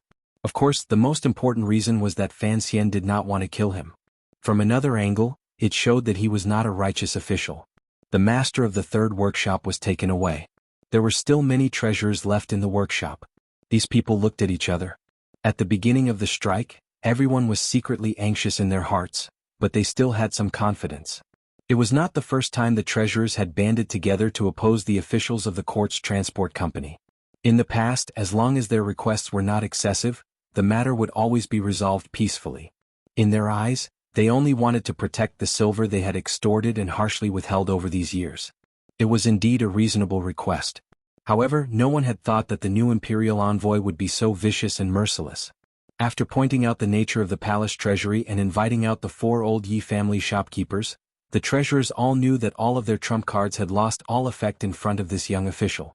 At this moment, The treasurers were just a flock of chickens waiting to be slaughtered. It was just a matter of how many Fan Xian wanted to slaughter. Not many. Following Su Wenmao's naming and statement of crimes, another 3 treasurers were pulled out from the crowd. These 3 treasurers had done many evil things and secretly colluded with the officials of the Suzhou government. The matters they had handled had violated countless Qing laws. Killing them 16 or 17 times was not enough. Fan Xian accepted the file in Su Wenmao's hands and glanced at the treasurers in front of him who had wet his pants and couldn't even stand steadily. He furrowed his brows and said, "You're the one who married 12 concubines?" The treasurers didn't even have the strength to nod. He was terrified. Fan Xian shook his head and mockingly said, "Marrying 12 concubines only shows that you are rich and have a lot of confidence in the bed between husband and wife. But out of the 12 concubines, 9 of them were taken by force. That is very shameful. Stealing someone's wife and killing their own husband? Impressive, impressive. You are even more arrogant than the most famous hedonistic playboy in the capital." Although the other 2 treasurers did not commit such a crime, they still deserved to die. Fan Xian waved his hand. The Overwatch Council officials dragged the 3 treasurers out. Following the sound of 3 knives and 3 wretched cries, 3 lives were lost. Killing people without a change in expression was something the Overwatch Council officials could do. Even the soldiers by the side of the workshop could barely do it. However, the officials of the Palace Treasury Transport Company could not take it anymore. Their backs were drenched in sweat. Some of them smelled the blood inside and outside the workshop and wanted to vomit. Deputy Ma Jie was still relatively calm, but the sweat on his face began to drip furiously. Pitifully, he moved closer to Fan Xian's ear and said, "Sir, in a few days the palace treasury will open for bidding. Killing people is inauspicious. Killing people is inauspicious." Naturally, there was no way to save the people who had been killed, but Ma Jie was afraid that Fan Xian's vicious nature would explode and continue to kill. Fan Xian smiled and said, "Sir Ma, don't worry. 6 years ago, Ma Yu, the eldest princess, personally came to the palace treasury for the last time. How many treasurers did she kill?" He extended his thumb and pinky finger and said, 6. I am a junior, so naturally I won't kill too many. I've already killed 5. That's enough. Hearing these 2 words, the hearts of the officials behind him relaxed involuntarily. The treasurers in front of them were wild with joy. Regardless of who it was, they were all frightened by the 5 bloody heads until their legs felt weak. Only Su Wenmao suppressed the displeasure in his heart after a moment of surprise and didn't say anything. Deputy Ma Jie furrowed his brows, thinking that there was more to the imperial envoy's words. The eldest princess had killed 6 and he had only killed 5. If this matter went wrong in the future and the imperial censors reported him for violating court law and killing indiscriminately, it looked like there would be an explanation. It seemed that although this imperial envoy was young, his thoughts were ruthlessly meticulous. He could not miss the path that his cousin Ren Shaoan had painstakingly paved for him. After thinking through this matter, Deputy Ma Jie solemnly agreed to Fan Xian's following appointments and measures without a trace of evasion or conflict. Although some of the officials of the Palace Treasury Transport Company were unhappy, since the head and deputy had set the rules, they could not oppose it. In Fan Xian's plan, the masters of the 3 large workshops were either dead or imprisoned. It just so happened to free up the 3 most important positions for the 3 old Yi family shopkeepers to temporarily hold. Additionally, the traitor treasurers who had reported their colleagues' crimes to the Overwatch Council would take on the positions as assistants. It could be considered making up for the old shopkeepers' lack of familiarity with the palace treasury after not returning for 20 years. Killing first and planting spies among them. With these arrangements, the entire group of treasurers could be considered stabilized. In the future, the traitor treasurers only had to guard against the treasurers below them feeling discontent and purposely picking on their mistakes. When they did things, they had to be particularly careful. Once the group stood, these deputy masters would be particularly vicious and stare at the subordinate treasurers. The 2 clashed. Presumably, the things that Fan Xian did not want to see would gradually decrease. 3-day order, there's still half a day, Fan Xian said. Don't look at me, I know you can all read. Go back. Some of the workshops that you should be in are hundreds of li away. If you don't hurry home to raise the money and then return to the workshop to work, are you going to continue standing here like clay figurines? Fan Xian said, those who didn't die, spit out the silver and give me a clear account of what you have done. Write a note yourself. His voice gradually became cold at the end. After saying this, he walked out of the large workshop under the terrified gazes of the treasurers. The soldiers General Yi led gradually dispersed. The Overwatch Council officials all returned to their positions. It was still unknown who the spies placed in the workshops were. The officials whispered among themselves, but no one knew what they were talking about. The workers had watched a great show. After the treasurers had been taught a lesson through blood and fire, they became particularly obedient and terrified. The heavy rain outside gradually stopped. A lively palace treasury strike incident ended in such an absurd and nonsensical manner under Fan Xian's knife and the shopkeepers' old faces. The treasurers and officials returned the silver smoothly. After Fan Xian had examined them one by one, he also gently raised his noble hand. As long as they did not hide it too far, he left them some face and did not squeeze everyone dry of their family property. Being an official was only for money. If they were all swept clean, the officials of the palace treasury would not be able to show it on the surface, but they would certainly have a great knot in their hearts. When they did things, they would be incomparably lazy. Even with all 5 fingers spread open and pulling at the silver, the Yaman's 3-day order still recovered a large amount of silver. Even though Fan Xian's family was extremely wealthy and he had seen a lot of things in this life, looking at the number on the account, he still sucked in a cold breath in shock. He felt a faint regret in his heart. This matter had become a big deal. It was impossible to hide it from Jingdo. Under the eyes of everyone, the silver that was cleared, other than the wages owed to the workers these years, had to be sent into the palace treasury's special accounts. It was impossible for him to move it personally. If he had known earlier that the treasurers were the fattest corrupt officials in the world, perhaps Fan Xian would not have organized such a purge. Instead, he would have directly had the swordsmen of the 6th Bureau of the Overwatch Council be thieves. Other than things like land deeds, he would have stolen the rest of the banknotes into his own private hands. He was currently short of silver. If he could have this large sum of silver, he would no longer need the help of the North, and it would prevent new problems from arising in the process. More importantly, it would also allow his father to stay out of the matter, so that he would not be implicated in the future bidding. Returning to Haitang, after that day of the strike, Fan Xian returned to the manor and bitterly complained to this girl. Other than righteousness, he analyzed the current situation in detail and warned her that the Qing Emperor probably already knew that the two of them were together. If she dared to go peep in the workshops in front of the Tiger Guards, he probably wouldn't be able to sit in his position in the palace treasury for more than 2 days. If he couldn't stay in the palace treasury, how much more silver would Northern Qi have to fork out in a year? Haitang was a bit innocent. She thought that she was just bored, so she wanted to go for a walk. How did it involve some conspiracy? Fan Xian was a bit suspicious. On the surface he didn't bring up the matter again, but in his heart he was still a bit uncomfortable. Fortunately, the palace treasury affairs were gradually moving on the right track. This process only needed a few days. It had to be said that Fan Xian's cold-faced killing during the strike had deeply intimidated everyone. Furthermore, the old shopkeeper's reappearance and Fan Xian's clever arrangements had all played a large role. The workers once again received the wages they had worked for many years. The girls who had been forcefully taken also returned to their homes. The entire palace treasury floor was filled with an atmosphere of joy. Amidst the joyous atmosphere, there were also some discordant notes mixed in. Although Fan Xian's thoughts were meticulous and had long guessed some of it, he had used the power of the government ahead of time to suppress those bitter stories from happening. The Qing kingdom's common people's own stories were always complicated. The common people did not like those women, but they were used to living happy lives with the little treasurer. Once the situation changed, they were not used to it. The treasurers did not have sex in the middle of the night, so there were not many cases of forcefully taking concubines.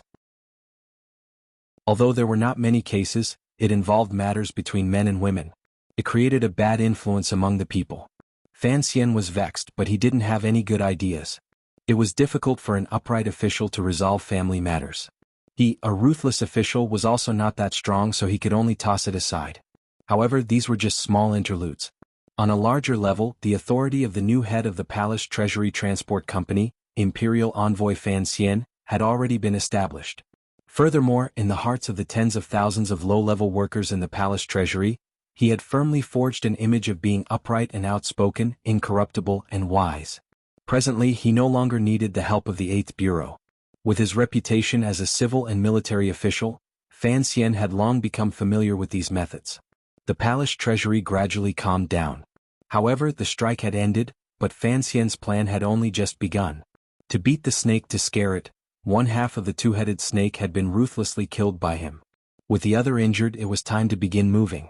Is there any new news from Ziyue? Fan Xian asked casually as he sat in a chair and looked with narrowed eyes at today's council reports. Su Wenmao replied, not so fast. According to your orders, even if those Xinjiang officials send the news out, it will take at least a month for them to come and go. Fan Xian sighed.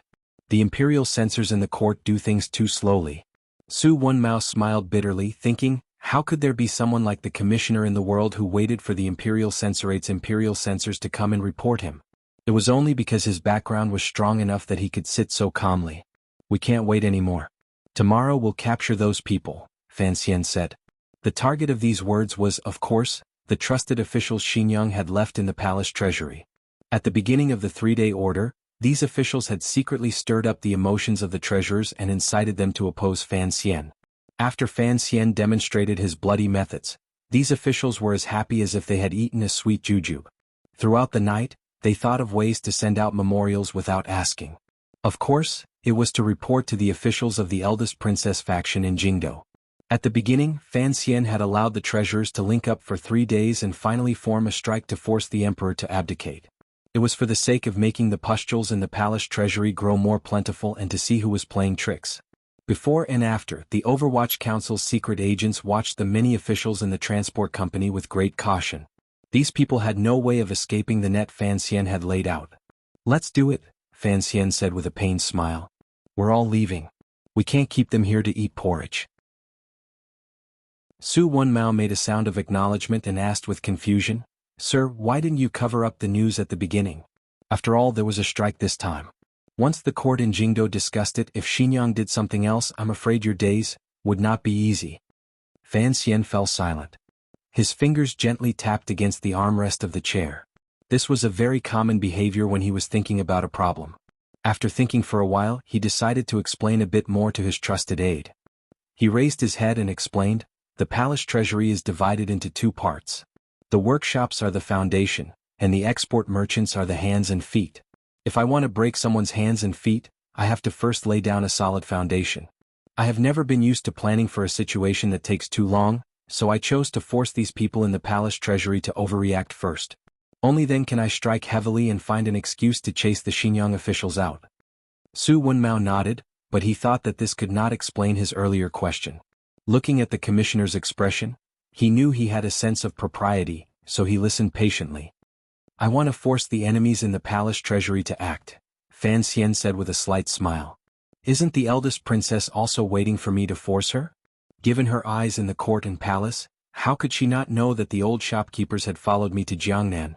And she has never told this matter to the officials in the palace. It is clear that she does not want those officials to know my bottom line and not dare to stand out bravely. Think about it, if everyone knew that the old shopkeepers were with us, how could this strike have happened? Naturally, it would not have happened. Su Wenmao furrowed his brows. If they knew that you had old teachers from Qingyu Hall at your side, those treasurers would not have dared to stand out and make irresponsible remarks. But the question is, why would the eldest princess hide this information and wait for the palace treasury officials to secretly make connections, thus giving you a good opportunity to establish your might? If she had explained it clearly beforehand, the treasurers would certainly have been much more well-behaved. Those Xinjiang officials would have also calmed down and not let us find any reason to do so. Fan Xian shook his head and sighed. This eldest princess stands much higher than most people.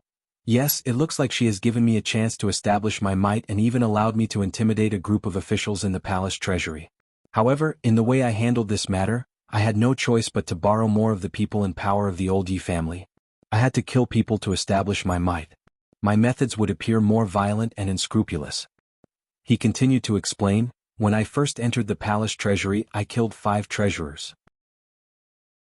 If this news got to Jingdo, the court would certainly not have a good evaluation of me. As for using the old shopkeepers to control the palace treasury, it would touch on some people's taboos in the palace. The eldest princess covered this pot of porridge and waited for it to boil. It looked like she wanted me to eat it, but in reality she wanted to burn my mouth. Su Wenmao worriedly said, speaking of which, when you handled the strike that day, your words seemed to touch on some taboos. Fan Xian smiled and didn't say anything. Su Wenmao's face was full of seriousness. After the strike, killing people, and the old shopkeepers get back to Jingdo, no matter what, the court will reprimand you. At the very least, your actions are reckless and careless, unbearable. He closed his mouth, but Fan Xian smiled and continued, unbearable? At the very worst, they could secretly say that I have different aspirations and still remember the Yi family in the past and so on. Su Wenmao paused and immediately understood what Commissioner Fan feared the most in his life. He involuntarily sucked in a breath of cold air. Only now did he finally feel the eldest princess' methods. She had not done anything. She had only secretly helped Fan Xian hide the news of the old shopkeepers heading south. She had been able to place Fan Xian on the mouth of a very dangerous volcano. Since you understood the plan so well, back then, you should have brought out the old shopkeepers at the first opportunity. You should have been more cautious in your actions. He gathered his courage and admonished Fan Xian. Fan Xian shook his head and said, the eldest princess calculated that I had to intensify the conflict in order to take control of the palace treasury as quickly as possible. As for the aftermath, it is something I cannot care about right now. So, on this point, even if she watches coldly from Jingdo, I still have to do it. He smiled coldly and said, as for the trusted officials of the palace treasury being dug out by me because of this, presumably, she also knows that with the help of the Overwatch Council, these people will not be of any use in the next few years. On the contrary, they will bring her unwanted trouble. Since they are already useless people, why would she care about their life or death? They are just a few abandoned chess pieces to give me some trouble before they die. Since no matter what she does, it is impossible to stop my complete takeover. Of course, the eldest princess is willing to see that my takeover will cause some trouble and bring me some hidden worries in the future. The so-called hidden worries in these words were naturally the noble's understanding of Fan Xian. Perhaps there would be some subtle changes because of the palace treasury matter. Who knew if the cold-blooded side Fan Xian showed in handling the palace treasury matter would touch the Empress Dowager's sensitive nerve or make the Empress and the Crown Prince think of the Yi family in the past. Making connections was like a venomous snake that ate at one's heart and soul. Before Fan Xian had enough power to deal with them, perhaps they would become wary. The Empress Dowager, the eldest princess, and the Empress were a group of women in the harem. The Crown Prince and the second prince were a pair of quarrelsome lovers. If they once again united because of Fan Xian's existence, and if the emperor would have some kind of suspicion toward Fan Xian, the eldest princess would laugh. The eldest princess should laugh and Fan Xian should cry. In the palace treasury matter, the so-called, with the shopkeeper in hand, I have the world. The eldest princess had to accept this reality, so she only wanted to obtain some benefits from it. What should I do next? Fan Xian lowered his head and said faintly and insipidly, nothing much. According to the director's words, the eldest princess's vision is still limited to one palace. If the imperial censorate really accuses me this time, I'm afraid she will suffer a loss. Su Wenmao looked at him with disbelief. Fan Xian raised his head and a confident smile rose to his face. Since the emperor has given the old shopkeeper to me, it means that, in a short amount of time, he believes in my loyalty. If I go to Jiangnan to take over the palace treasury, it will damage the eldest princess's face. If the eldest princess maintains her silence at this time, then it's fine. If I do anything wrong in cleaning up the palace treasury, the Jingdo court officials will rise up and attack me. The emperor can't help but be suspicious. As for the problem of the old Yi family, it won't affect me too much. I want this pot of porridge in the palace treasury to be cooked quickly. The eldest princess likes me to use a fierce fire, but I hope she will secretly help me use a fierce fire. Fan Xian smiled and said, although my actions in the palace treasury are impudent and worthy of suspicion, I did not purposely hide it. Naturally, the emperor believes in my sincerity. Although the eldest princess looks on coldly from the side, she is scheming without authorization. This is the so-called insincerity. He finally explained, any scheme at the final stage only depends on the emperor's mood and closeness. I have always been completely honest with the emperor. He didn't know if these words were to convince Su Wenmao or to deceive him. In this battle, Fan Xian knew that his son-in-law had to obtain victory. As his son, he also had to obtain victory.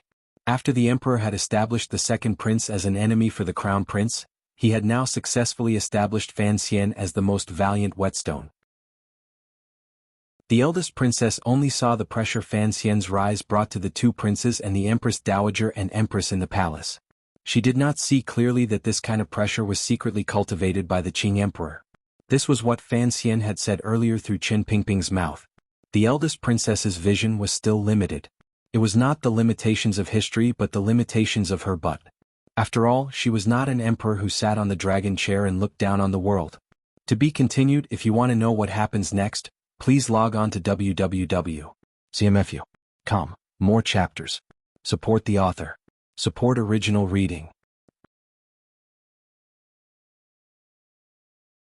Chapter 355. It was the middle of March.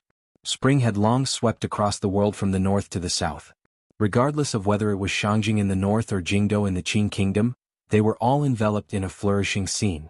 In the land of Jiangnan, the green water rippled and the green mountains hid each other. Along the river, the willow trees sprouted tender green branches and wrote the word vitality.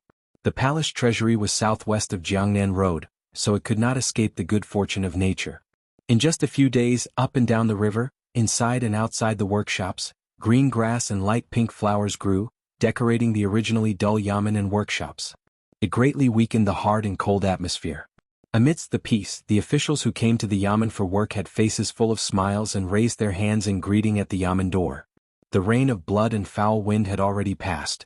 Tomorrow, the imperial envoy would return to Suzhou to preside over the matter of the palace treasury opening for the new year. The mood of these officials of the Palace Treasury Transport Company was very relaxed. After opening the yamen to discuss matters, Fan Xian sat in the middle seat and gave a brief summary of the future arrangements. However, there were no trusted aides among these people, so what he talked about was the usual routine, such as the arrangements for the various workshops. Other than reiterating the Qing laws, he also mentioned that the court had specially revised the rules for the palace treasury. They could not be disobeyed. Regardless of whether it was wages or salaries, they all had to be distributed promptly. The daily security and security work also had to be more vigilant. Hearing the imperial envoy say this, the officials also agreed. With those 5 heads in front of them, no one would be stupid enough to contradict him face to face. Fan Xian arranged for Su Wenmao to stay. However, he did not have an official position in the transport company, so he temporarily moved his subordinates to the 4th Bureau. Together with Danda, he led the Overwatch Council officials and secret agents in the palace treasury. The officials knew that after Fan Xian finished presiding over the New Year opening of the palace treasury in Suzhou, he would go to Hangzhou to settle down. This was a rule that had been established many years ago. The head of the transport company would not live in the palace treasury. Thus, Su Wenmao, who stayed in the palace treasury, was equivalent to the imperial envoy spokesperson. He could not be treated lightly. Thus, everyone quickly stood and greeted Su Wenmao. As they met, Fan Xian's brows furrowed slightly.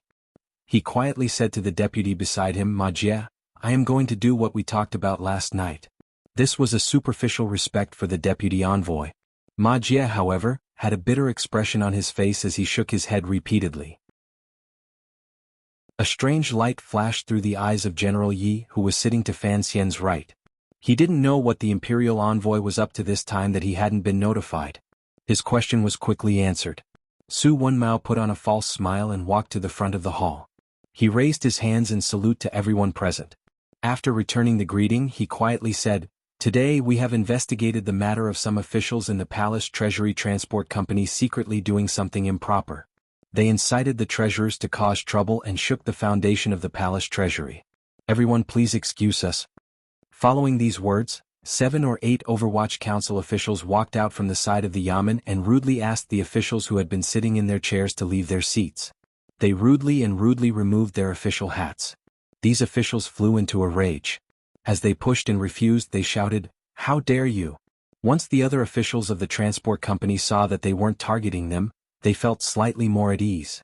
However, they knew the methods of the Overwatch Council. The civil officials of the Qing court had a natural alliance in front of the Overwatch Council. They quickly stood and said to Fan Xian seriously, "Sir, what is the reason for this?" In reality, no one was an idiot. They all knew that the people Fan Xian was dealing with, other than Wu Sha, were all trusted aides that the eldest princess of Xinjiang had placed in the palace treasury these past 10 years. The imperial envoy's actions were nothing more than to dig out the roots of the predecessors and then plant his own saplings in their place. However, this matter concerned the face of the officials. If the yamen was so fierce in arresting people, the officials would not be able to keep their faces. It was inevitable that they would argue with Fan Xian a little. Fan Xian glanced at the officials and warmly said, "Everyone, there is no need to be suspicious, but there is also no need to plead for leniency. I will definitely take down these officials." General Yi, who sat to his right, had an ugly expression. He glanced at Deputy Ma Jie beside him and found that although he could not hide his awkwardness, there was no shock in his eyes. Presumably he had already been informed by Fan Xian last night. Thinking of this, General Ye's mood began to become heavy. In a muffled voice, he reported, "Sir, these officials have served in the transport company for a long time and have always restrained themselves to serve the public good. If we just take them like this, I'm afraid it will not be justifiable." Fan Xian glanced at him and smiled. "Restrain themselves to serve the public good? I'm afraid it's not." General Ye's expression darkened slightly. "Even if there are occasional improprieties, you have already given the 3-day order.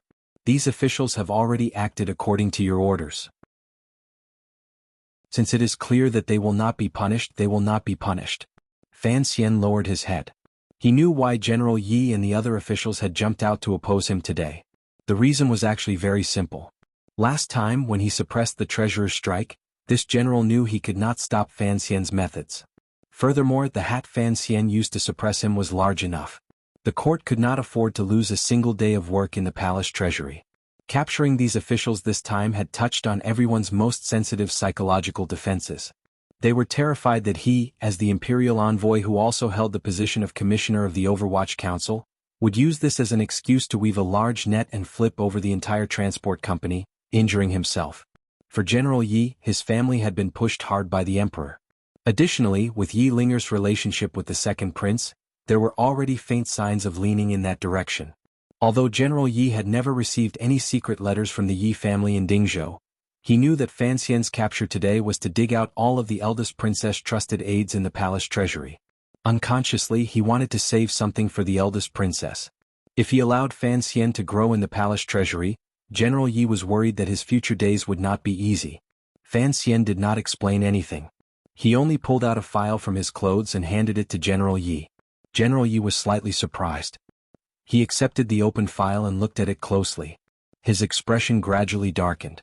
He saw that on the file were all the shady and illegal activities of the officials who had been captured. Most importantly, the crime on it was not on the so-called corruption. Instead, it was on the dishonorable roles these officials had played in the labor unrest. All of the evidence, including the traitorous confessions of the treasurers, were clear. For example, when an official had spoken to which treasurers, the locations and people were all clearly written. The attack was ruthless and accurate.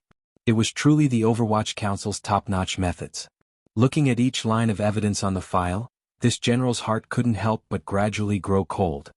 He thought that the imperial envoy had only been in the palace treasury for a few days.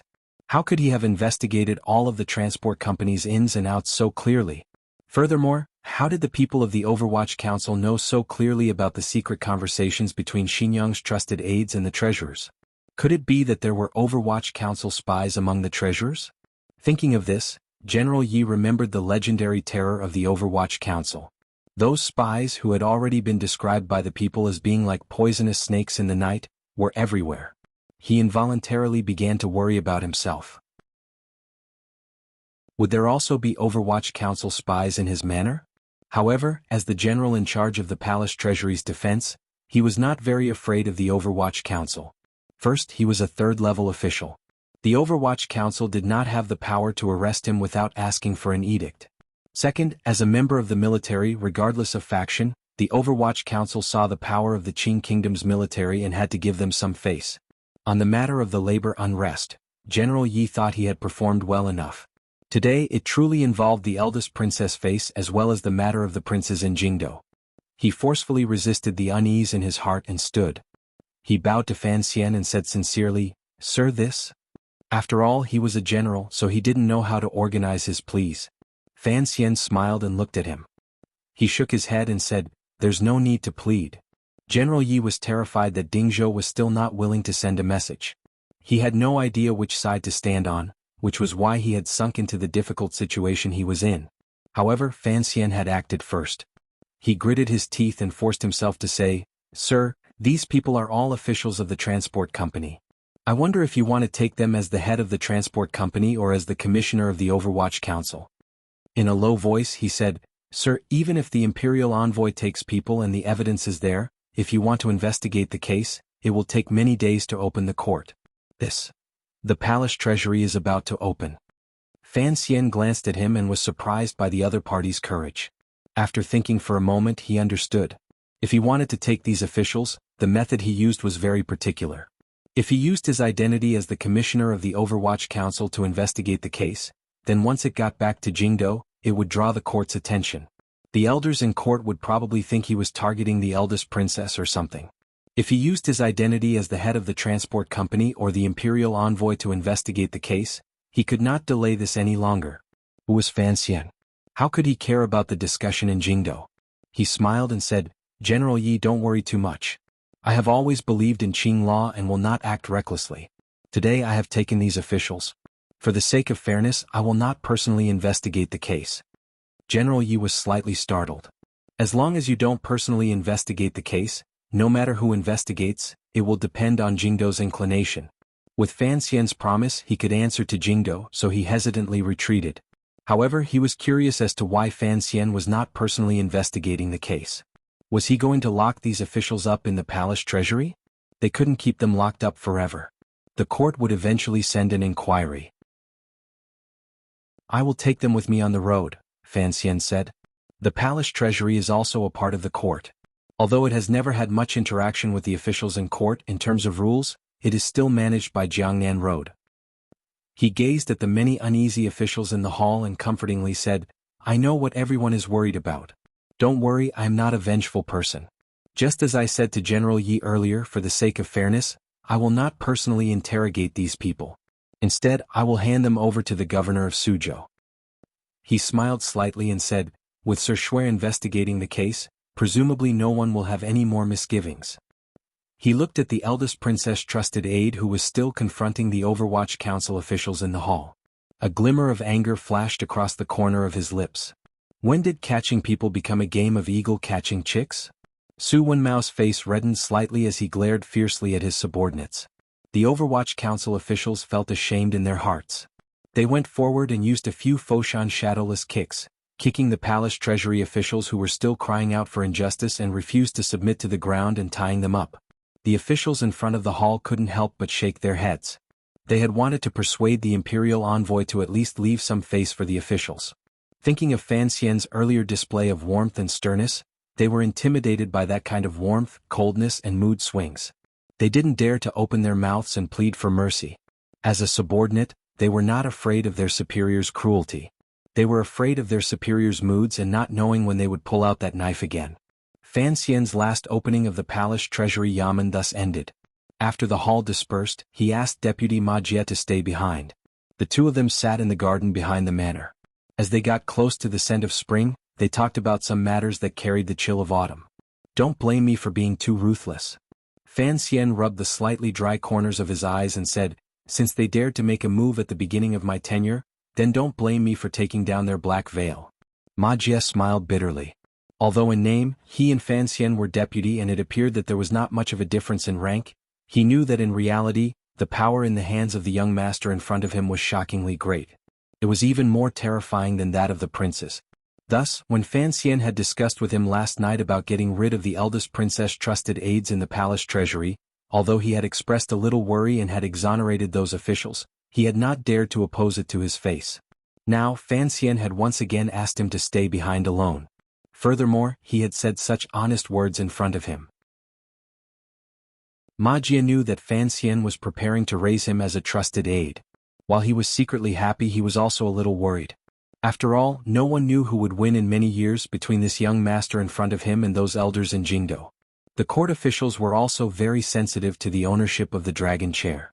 Although it looked like the crown prince would ascend the throne, the emperor's behavior these 2 years had been too strange, so no one dared to completely believe it. If it was the second prince ascending the throne, everyone knew that Commissioner Fan and the second prince did not have a good relationship. If he was determined to follow Commissioner Fan and the second prince inherited the throne, he would certainly not have a good end. This was what Ma Jie had been secretly worried about.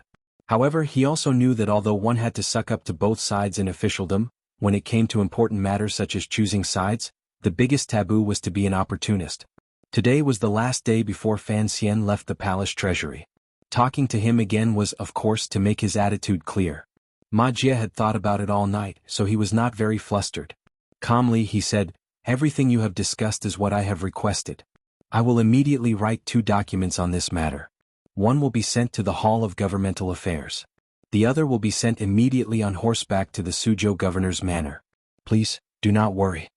Hearing these words, Fan Xian knew that Ma Jie knew to tie his thigh. He was even willing to use these two documents to share the criticism that Fan Xian might receive. He also wanted to use this to show the people in officialdom where he stood. He had made up his mind. He glanced warmly at Ma Jie and said, "Sir Ma is considerate." Ma Jie smiled slightly and replied, "As the deputy of the palace treasury, I should be investigating the officials under me. For them to cause trouble this time, it is already my dereliction of duty." Fan Xian smiled. A moment later, he opened his mouth and said, "Does Sir Ma think that my handling of the matter today was appropriate?" Ma Jie thought for a moment and then respectfully replied, "Sir, you have thought far ahead. It is indeed a good plan. Officials are not like treasurers. They cannot be casually killed or casually punished. If the case was tried in the transport company's yamen, it would take too long. It would also easily attract criticism. Tomorrow you will take these criminal officials to Suzhou and hand them over to the governor for interrogation. Governor Shui is a pillar of the country. He has a powerful official reputation and admires you. He will certainly be able to help the court investigate this case and give the emperor a good explanation." Fan Xian gave a silent praise in his heart. This deputy had indeed guessed his thoughts clearly. Fan Xian was going to find a way to get rid of Xinyang's trusted aides in the palace treasury. Although the strike this time had given him a good excuse, if he completely did it himself, it would not be appropriate. The matter involved the eldest princess, princes and other nobles in the palace. Throwing this hot potato to that super-ranked official was a clever move. First, the Jiangnan road governor had jurisdiction over this matter. Second, although Shui Qing would secretly curse him as a border official, his position was different. He was not afraid of the eldest princess far away in Jingdou. On the contrary, he would be wary of Fan Xian deep in the heart of Jiangnan. Weighing the two, Shui Qing should know very well what he should do. Before coming, Shaoan had mentioned to me that this cousin of mine has the talent to save the world. After getting to know each other these days, it seems that Shaoan was indeed not boasting. Fan Xian smiled and changed the topic. He once again began to use Ren Shaoan as a middleman to close the distance between the two of them. Ma Jie smiled and said, 2 years ago when the commissioner entered the capital, you and Shaoan hit it off at first sight. When Shaoan sent letters, he often mentioned your shocking talent and that in the future, you will definitely be an official who can save the world." The deputy and principal chatted happily and gave each other high hats and flattery. They also agreed on the procedures for future trips to the palace treasury. Then they raised their hands and bid farewell. Seeing him to the door of the garden, Fan Xian looked at Ma Jie's slightly bowed body and blinked his eyes. It looked like there were indeed a number of powerful figures in court. However, those people lacked many favors from his previous life, so they didn't have many opportunities to display them. After today's matter was settled, the palace treasury would have no major problems. He also felt relaxed. Furthermore, the work of stuffing trusted aides into the transport company would gradually begin in the middle of the year. With Ma Jie's help, this matter would go smoothly. At this moment, Fan Xian could not guess what it was that made Ma Jie choose him and not the legitimate prince. This was certainly not something that could be swayed by the close relationship between Taichung Temple's vice official, Ren Shaoan. In reality, the reason for Ma Jie's defection was very simple.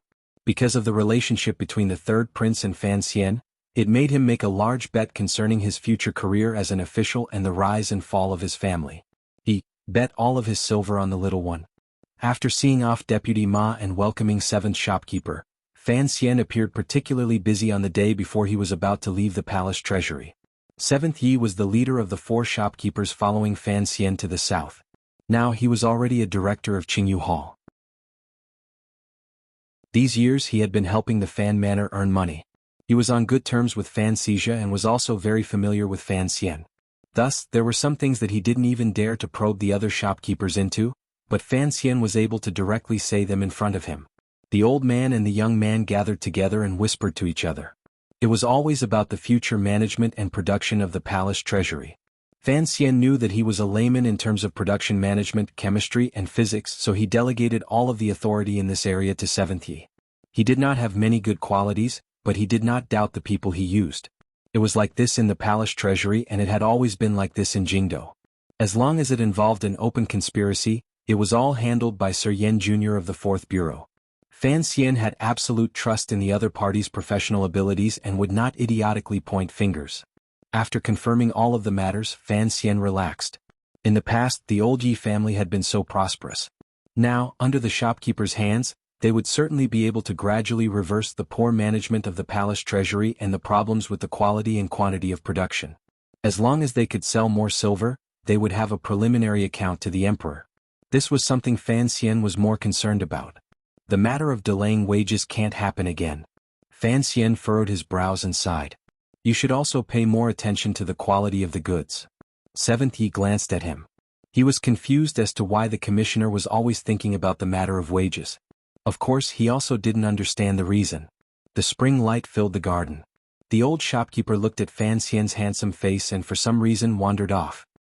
He faintly thought that although the young master and the young lady did not look alike, they were both the most elegant people in the world. Now that the young master had finally regained control of the Yi family business, although he was only managing it, the old shopkeeper still found it difficult to suppress his emotions. He sighed endlessly in his heart, but he hid it well on his face.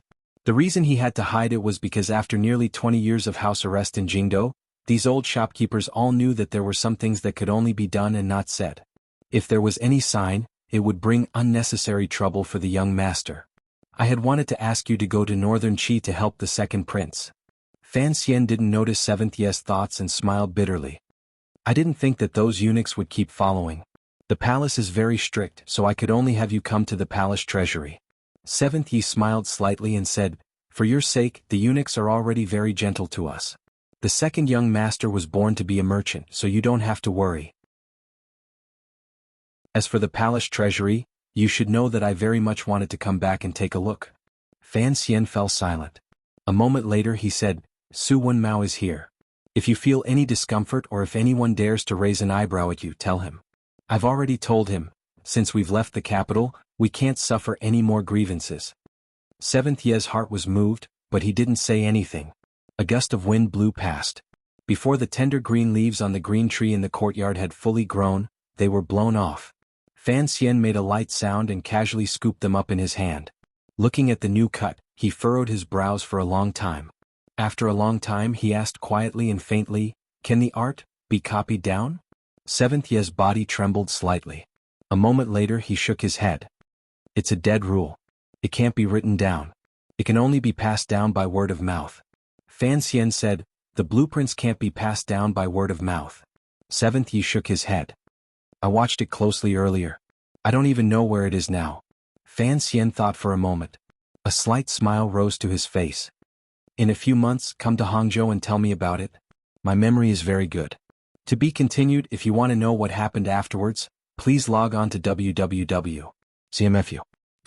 More chapters. Support the author. Support original reading.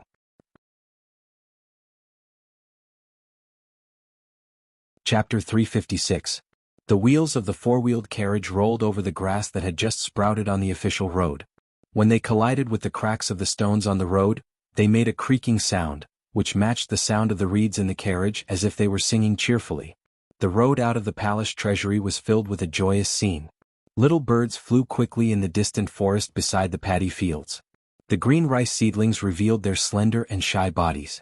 The weeds beside the paddy fields looked at them disdainfully. There was an endless stream of carriages on the road, and cargo ships came and went on the river. They transported the products of the palace treasury through various channels and sold them to the people of the world. It was a lively scene. A group of carriages, led by soldiers, easily passed through the innermost inspection line. Originally, the wagons on the official road did not dare to fight with this group of carriages and unconsciously stopped. However, someone in the group of carriages took a few glances and seemed to have found that there were too many goods coming out of the palace treasury today and the traffic was busy. He ordered his group of carriages to stop on a patch of grass by the side of the road and, surprisingly, let the wagons go first. In the second-to-last carriage of the group of carriages were the pitiful Palace Treasury Transport Company officials who had just had their black gauze removed and official robes taken off yesterday. These officials were all trusted aides the eldest princess had placed in the palace treasury. Although they had thought that their days would not be easy after Commissioner Fan took office, they had not thought that Fan Xian would not give the officials and his mother-in-law any face. He had very straightforwardly captured them. Furthermore, the reason he had used was the labor unrest. These officials now knew that they had fallen into Fan Xian's trap. Their hearts were filled with fear and unease. However, Fan Xian did not immediately open the court to try the case. These officials all had friends and knew last night in the prison that Fan Xian was prepared to bring them to Suzhou and hand them over to the Jiangnan governor, Xue Qing, to be personally interrogated. Hearing this news, the officials' moods improved slightly. As long as they didn't face the Overwatch Council's tiger stool and pepper water, how could this case be so easily settled? Even if the Overwatch Council had the confessions of the treasurer's betrayal, as long as they refused to admit it to the death after they arrived in Suzhou, Xue Qing Sir Xue would have to give the eldest princess some face. As long as they dragged it out for a few more hours, once the pressure from Jingdo had arrived, Fan Xian would be too busy to take care of himself. Presumably he would not pay any more attention to them. Why did Xue Qing have to be interrogated? Haitang leaned against the window and furrowed her brows slightly. Fan Xian lowered his head and said, "I'm not suited to do this." Haitang made a soft sound of agreement and said nothing more. Ever since the day of the strike, the atmosphere between the two of them had become somewhat strange. The mutual trust they had in the past seemed to have weakened a little. They treated each other politely, but there was also a hint of unfamiliarity. After thinking about it, Haitang understood why. She knew that her proposal to travel had indeed put Fan Xian in a difficult position. But seeing that Fan Xian was always so deliberately indifferent, she couldn't take the initiative to explain. After all, no matter what, Haitang was the saint girl of Northern Qi. Her status was extraordinary, and Fan Xian's pride touched her pride. Thus, the two of them maintained this awkward exchange. "I want to confirm again. Have the silver arrived yet?" Fan Xian frowned. A faint smile rose to Haitang's face. It was as if she was mocking Fan Xian's worry about personal gains and losses. Quietly she said, "I said it last time in Suzhou, why are you so worried? Perhaps you don't trust me now?"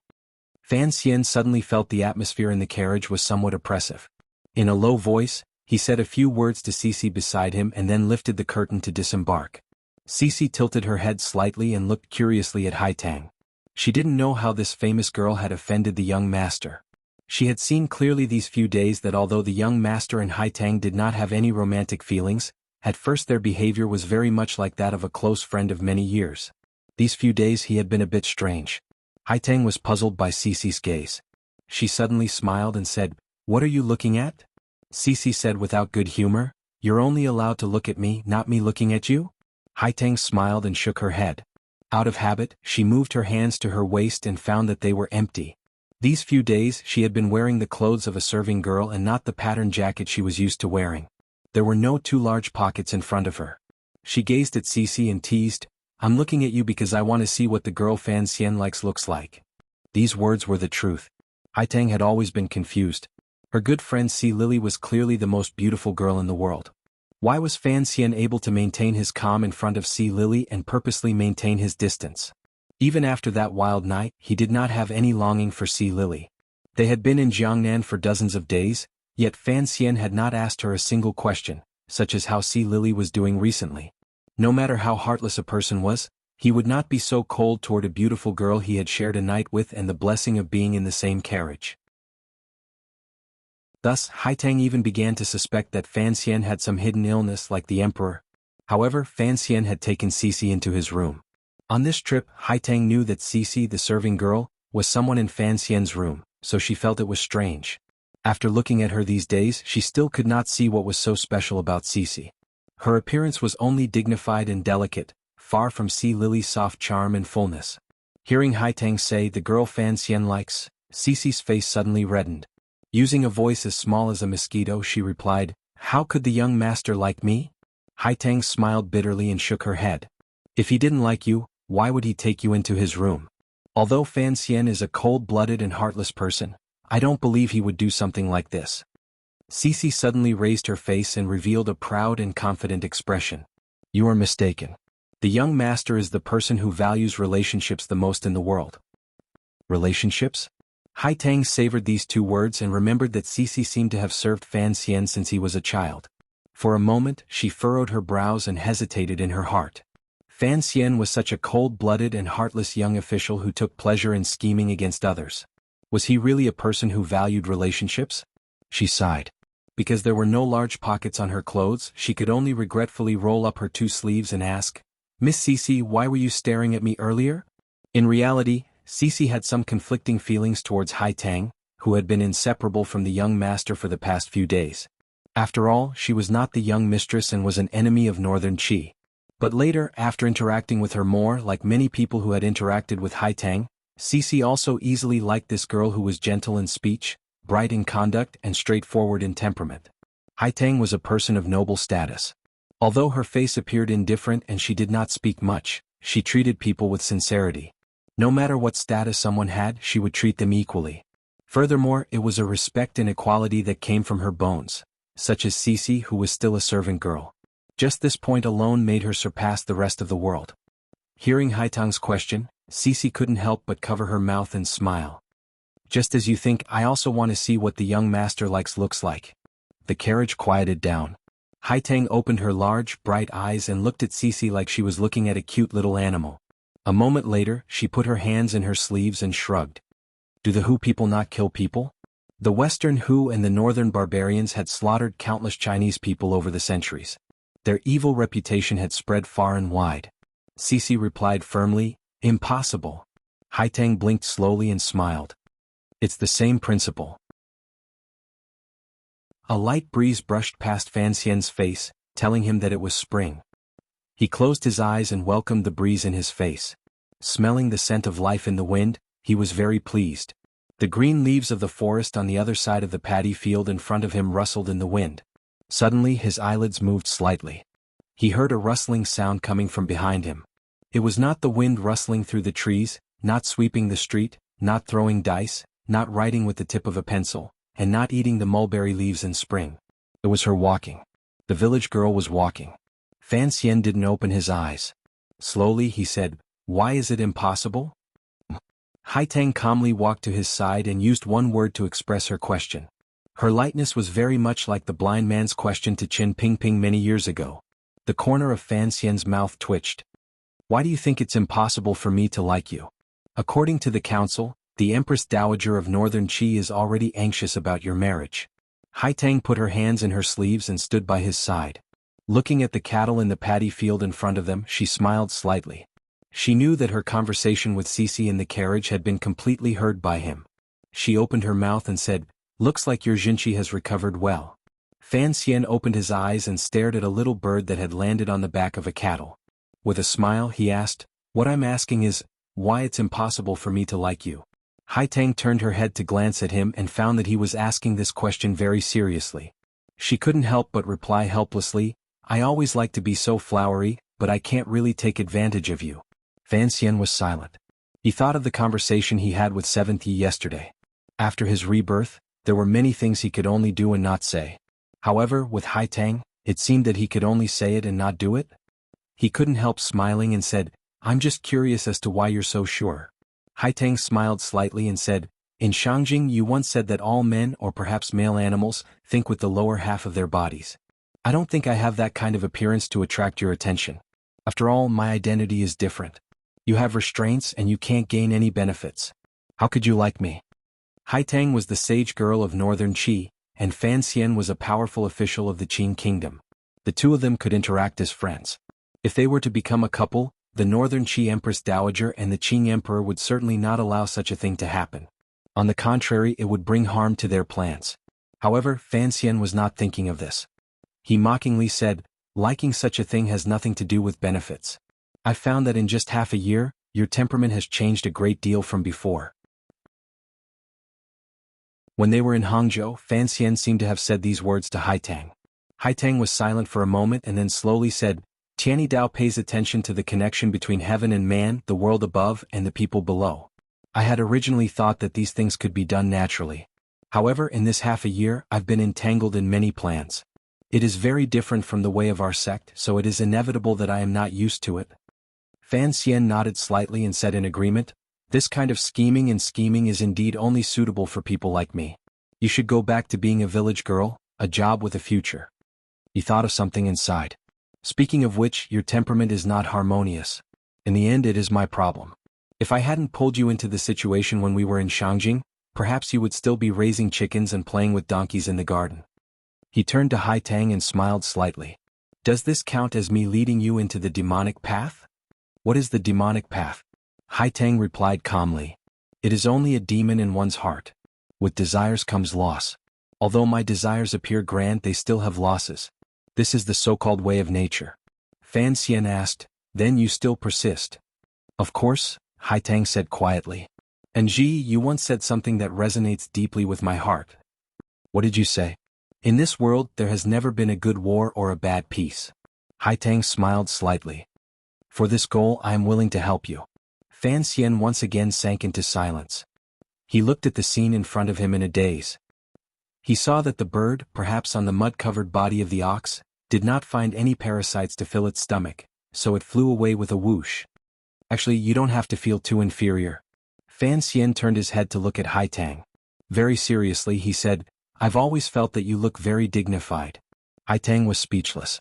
A moment later she replied, dare I ask, is this praise or mockery? Fan Xian smiled and shook his head. It is only in response to what you said earlier, the reason why I could not possibly like you. I am expressing my feelings. Hai Tang finally couldn't resist rolling her eyes at him like a little girl. It was very rare. Fan Xian felt an itch between his brows. He stretched out his finger and rubbed it. Don't compare yourself to me. Compared to me, there aren't many women in this world who are beautiful. He gloomily said, this is not my problem. This is my parents' problem. No matter how calm and composed Hai Tang was, she was still a teenage girl. Which girl didn't care about appearance? Unless she was blind. She was angered by Fan Xian's words, which were clearly comforting but secretly mocking. She thought to herself that his mouth was indeed a bit annoying. She gritted her teeth and said, as a high-ranking official, it's best if you don't make things up. Fan Xian didn't seem to notice her anger and explained seriously, I'm not making things up. You said I could not possibly like you because you are not beautiful enough. I want to explain to you that, in my opinion, your appearance is not bad.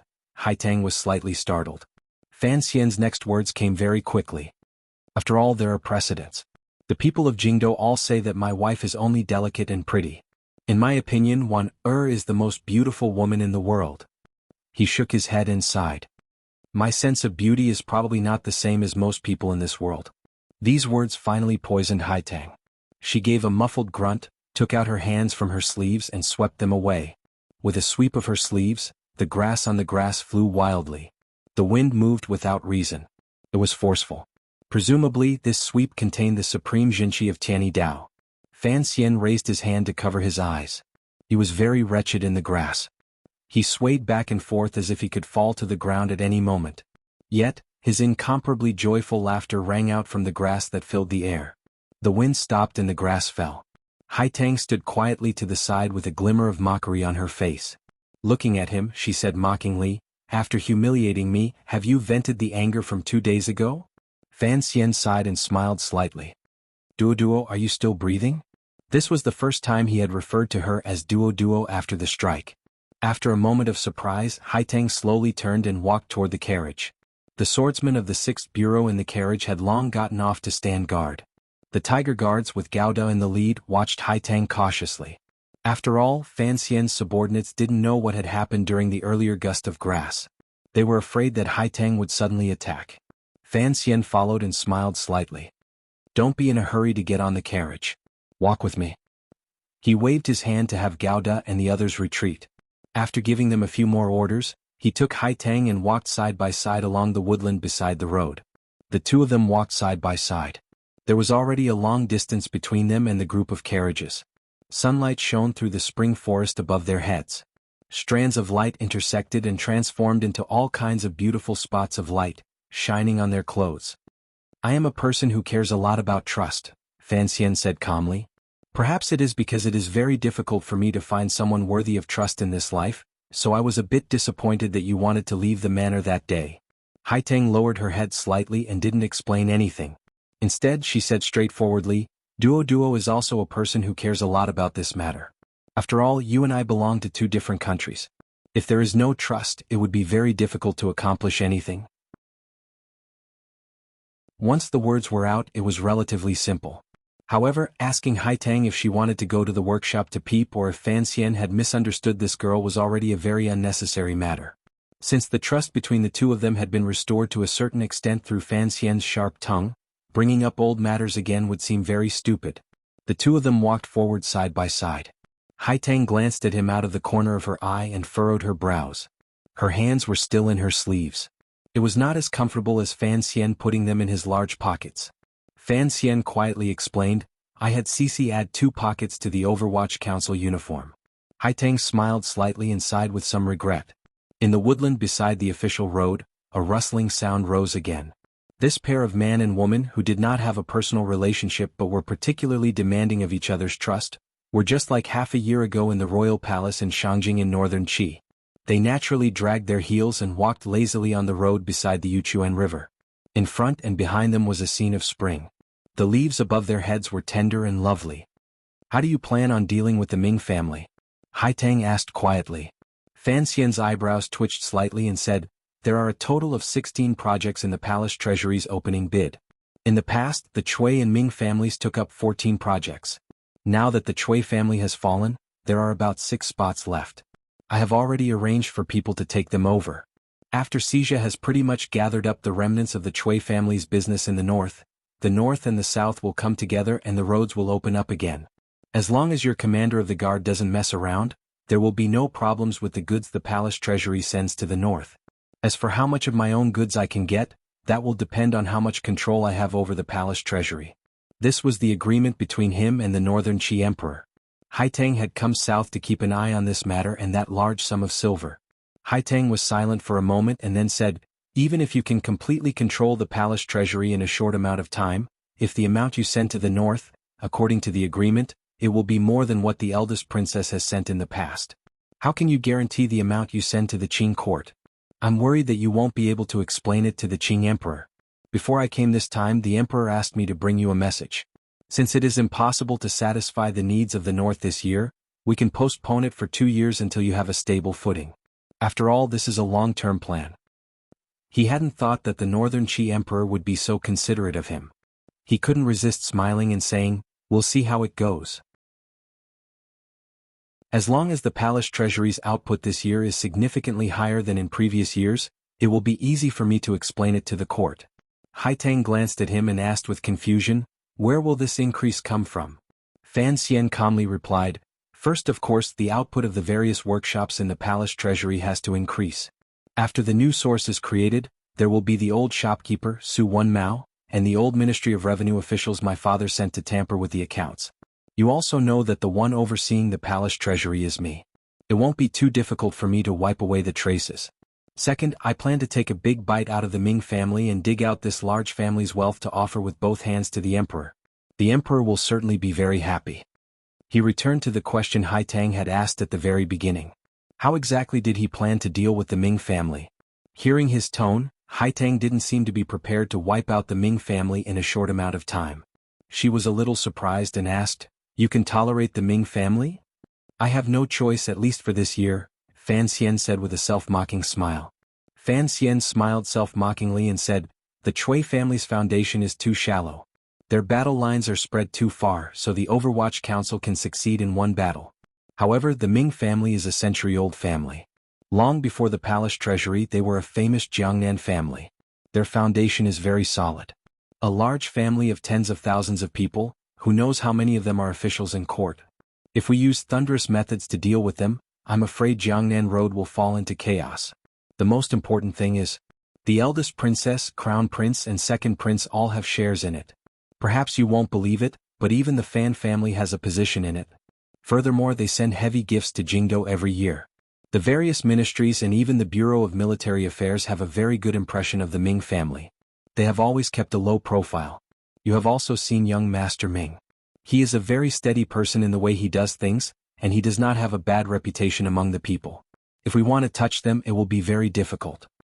Haitang also began to feel that this matter was complicated. She found that although there was worry between Fan Xian's brows, he still did not lose his confidence. She asked, what is your trump card?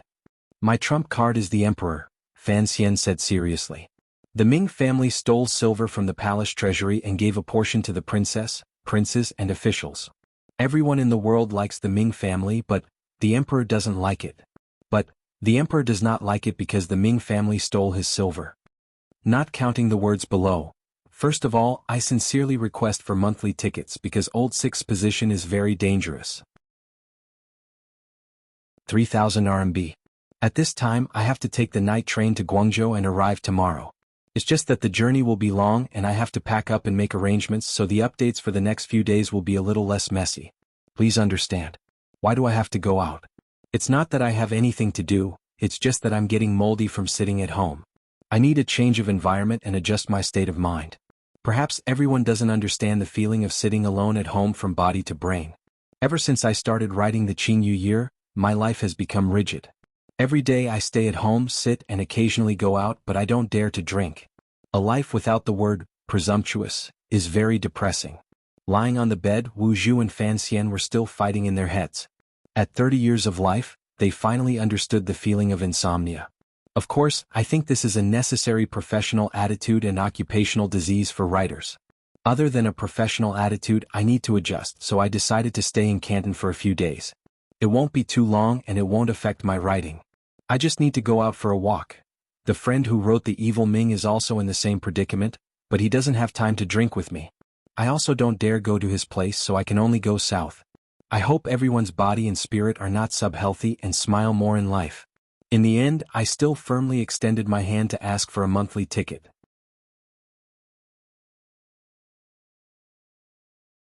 Chapter 357. After hearing Fan Xian's analysis, Haitang felt slightly reassured. She thought that as long as he grasped this point, with the secret connivance of the Qing Emperor, as long as he made detailed plans and careful arrangements, then the fall of the Ming family was only a matter of time. No matter how powerful a local noble family was, in the face of the powerful machinery of the country, it was still a weak egg next to a rock. This year's goal is to eat up the Ming family's silver, Fan Xian said. The palace treasury bidding needs to be pressured by the Ming family. Furthermore, after winning the bid, it needs to reserve 40% of the base price. This spring opening, I will have people compete with the Ming family and raise the price so that the Ming family will have to pay a lot of blood. They will no longer have the ability to compete with me for the position the Chui family has vacated. At the same time, I will raise some quick silver and quickly fill it into the national treasury. How high are you going to raise it? Haitang asked seriously. Fan Xian smiled and said, as high as I can go. You know I am a very greedy person. Haitang furrowed her brows and said, since you don't plan on directly clashing with the Ming family, then you can only use the matter of opening the bidding to attack them.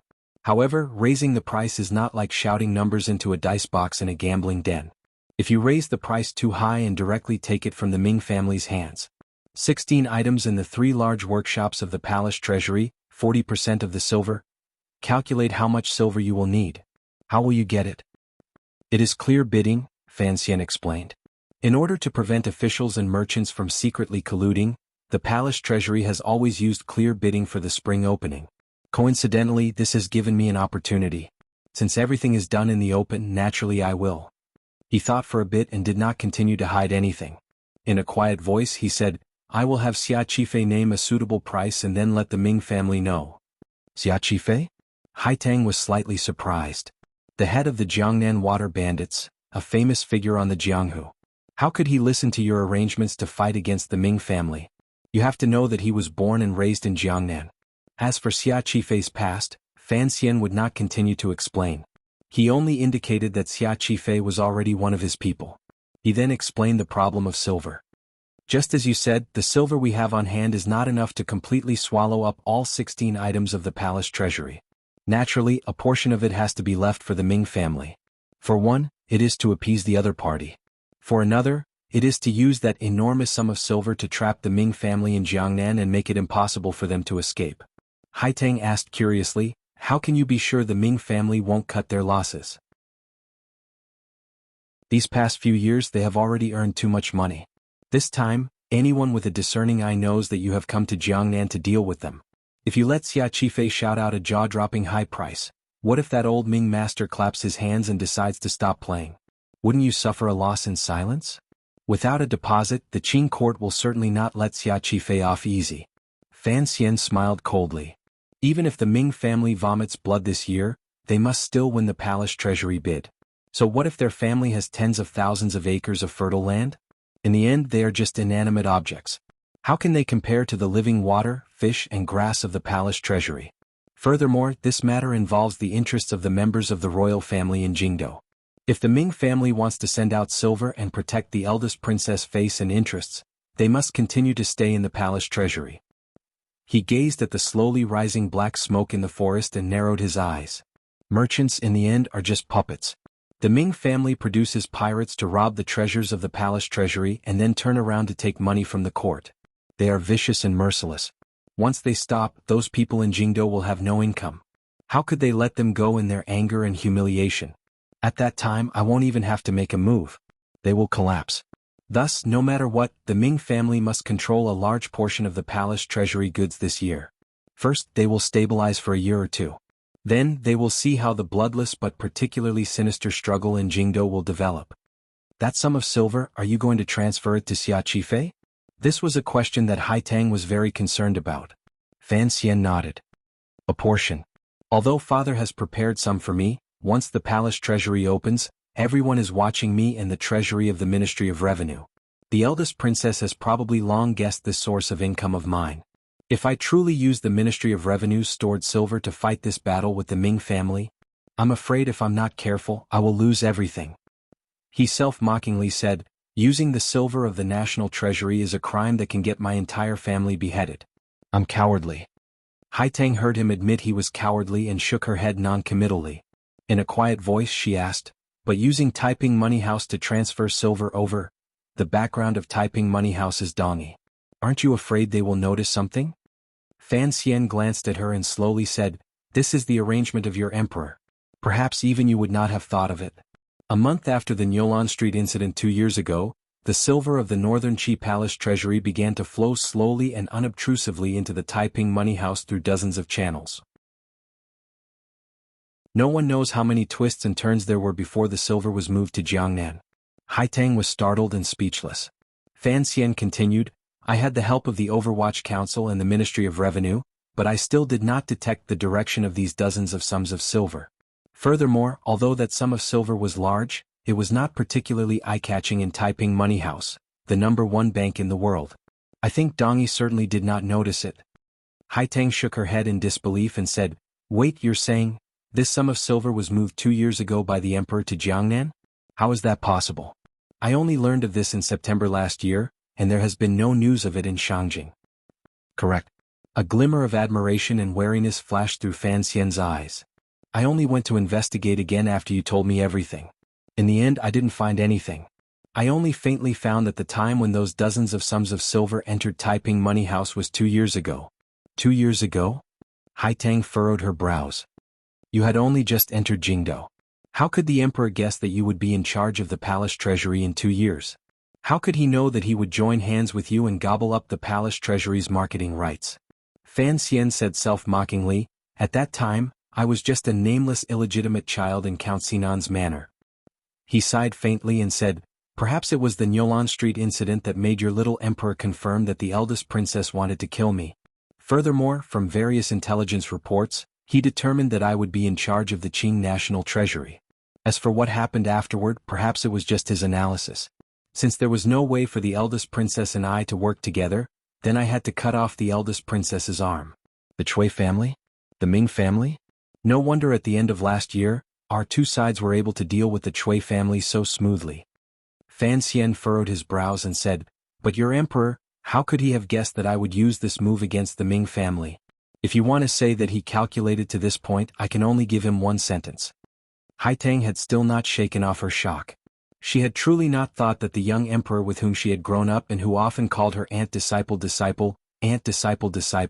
would have such deep and far-sighted plans. As far back as 2 years ago, he had already begun to make arrangements to deal with Fan Xian or other possible variables. Hearing Fan Xian's words, she unconsciously asked, what sentence?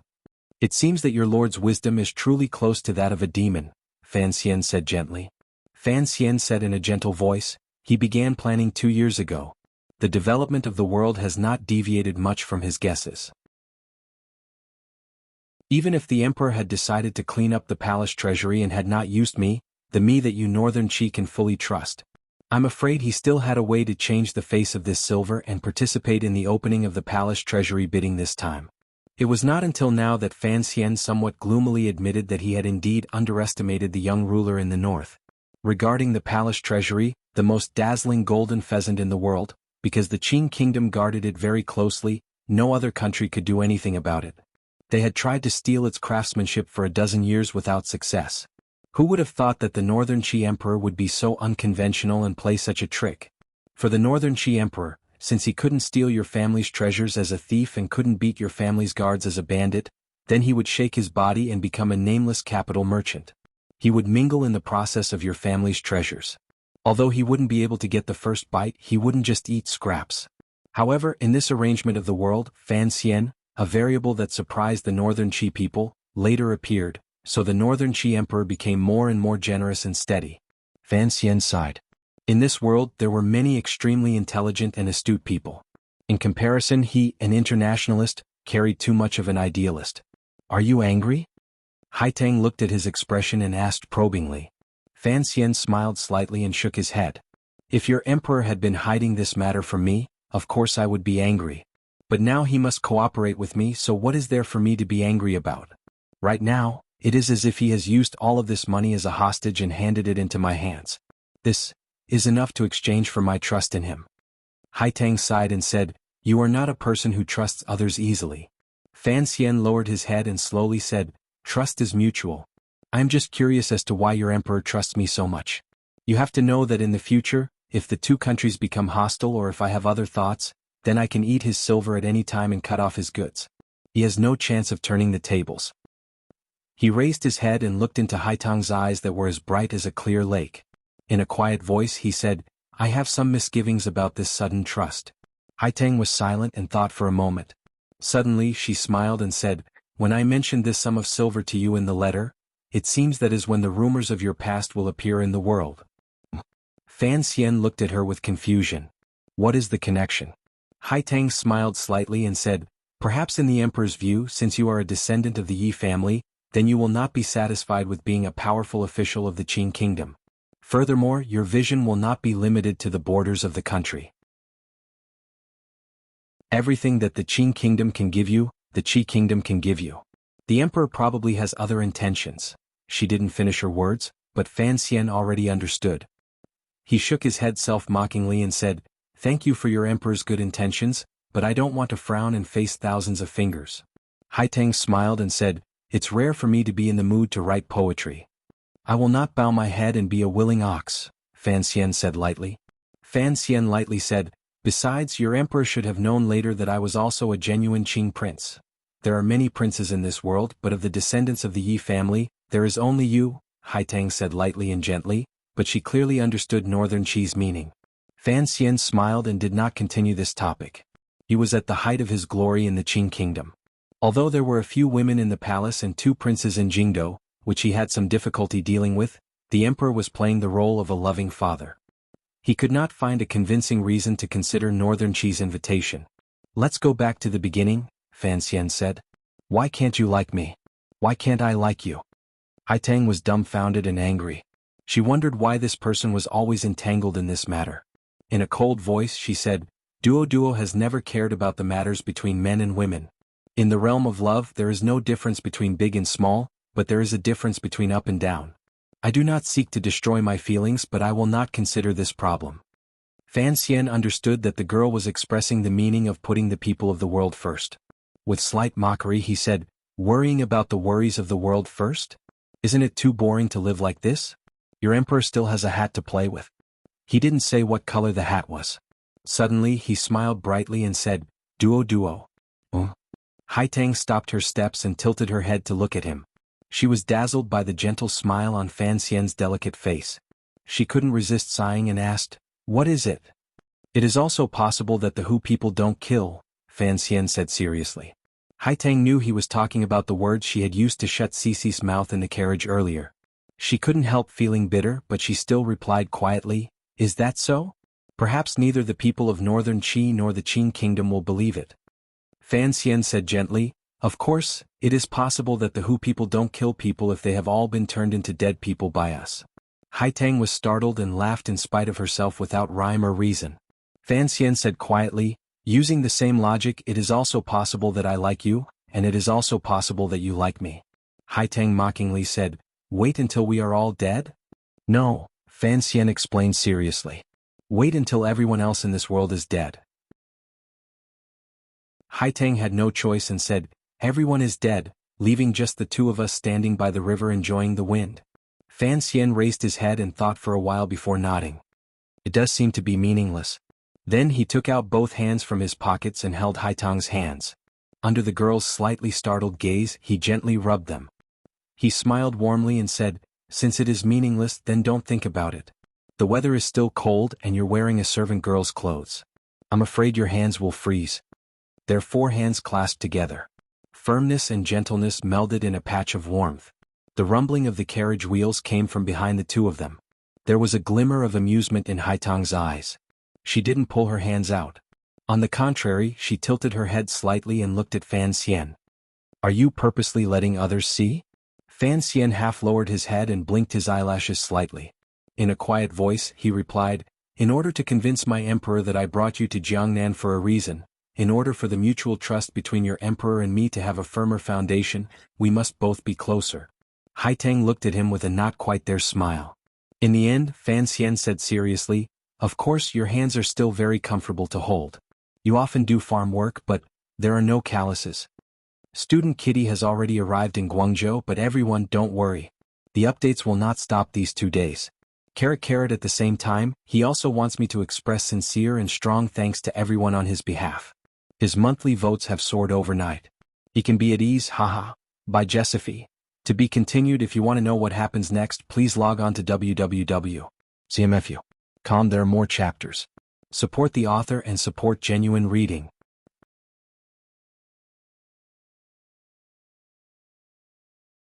Chapter 358. The interior of Suzhou was a scene of prosperity. Tender green colors could be seen everywhere. It was not much different from the rest of the Qing kingdom. However, the large number of shops, the busy docks, the endless stream of people, the large stretch of government offices in the south of the city, the oppressively wealthy salt merchant manors in the west of the city, the young masters on the streets of the east of the city, and the fierce, sinister, and cunning gangster brothers in the north of the city. All of this formed a scene that was different from any other place in the world. It was adventure, excitement, wealth, and desire. Here there was much less of the concealment of scholarly knowledge. The pressure of the thousand-year dynasty was much less. Although no one dared to challenge the authority of the government, because there were too many people moving about, the amount of goods coming in and out of the port was enormous. The citizens had money in their pockets and were able to do things with much more confidence. Putting aside the merchants who had deep connections with the government, just the brothers on the streets who made their living in the waterway also began to learn from the students of the Imperial Academy in Jingdo. They wore long green robes and no longer blindly fought and killed. The large stretch of land downstream of the Suzhou docks was all the Ming family's property. At this moment, the men in long robes were listening obediently to the lecture of a young master. It was clear at a glance that these long-robed men were skilled martial artists. However, in front of this gentle-looking young master, they did not show a glimmer of arrogance. This young master was the son of the old Ming master, Ming Lansher. These people hanging around on the docks all relied on the Ming family to make a living.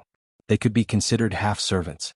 After young master Ming left, these men pulled at their long robes and wiped the sweat from their foreheads. They whispered among themselves, wondering why young master Ming would specifically come to remind them to be more well-behaved in Suzhou. Given the power of the Ming family, did they need to be afraid of anyone pulling on their pigtails?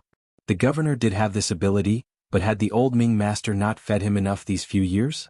The long robes were convenient for wiping sweat. After all, these gangster brothers were not true Jingdo students. However, there were some clever people among them who faintly guessed that it had something to do with the palace treasury opening for the new year. Didn't you hear? The dignified Cui family, one of the two noble families along with the Ming family, had been scooped up by the court during the new year. Rumor had it that this matter was single-handedly handled by the young commissioner of the Overwatch Council. The commissioner was the imperial envoy currently in Jiangnan. No wonder young Master Ming was so cautious and feared the government would find some excuse. It was because he was afraid of Sir Fan Jr., who did not recognize his own kin and refused to budge. It's not that I'm afraid of him.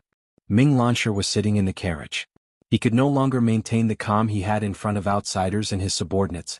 With a serious expression he said, Sir Fan Jr. is truly different from any other official in the court. If Fan of Fan saw who young Master Ming was talking to, he would certainly be shocked. Because the person sitting across the carriage was the host of the martial arts meet by Hangzhou's West Lake, the official from Jiangnan Road. At that time, when Fan Xian saw the official speak and act, he had secretly admired him. He probably would not have guessed that this official had such a deep connection to the Ming family. It was clear this official was someone the Ming family absolutely trusted. If Fan Xian had been more careful, he would certainly have been able to find out his relationship with the Ming family. At that time, if Fan Xian had been more careful, he would certainly have been able to find out his relationship with the Ming family. He would have been more wary of the so-called martial assembly. This official was Zhou Lei. He was the imperial censor of Jiangnan Road. He said with confusion, "Cousin, what is the difference between the imperial envoy and other officials in court?" Ming Lansher smiled coldly and said, "Sir Fan is so young, yet he holds so much power in his hands. Can other officials compare? The Overwatch Council is not the same as your imperial censor. Now that he has the identity of an imperial envoy, there are no obstacles when he does things. Even the governor has to give him some face. You should have received the news." Once Sir Fan Jr. arrived at the palace treasury, he beheaded 5 troublemaking treasurers, including 2 masters of the workshops. Now he has even removed all of the eldest Princess Transport Company officials. Which official in court has the confidence to use such ruthless methods? Zhou Lei sighed and shook his head. Without an insider, it will be much more difficult for the clan to play tricks in the future. Ming Lansher gazed at him and smiled mockingly. He said with disdain, "I think you've become muddled from being an official. What season is this? You still want to play tricks? I just hope that the imperial envoy doesn't play tricks on us."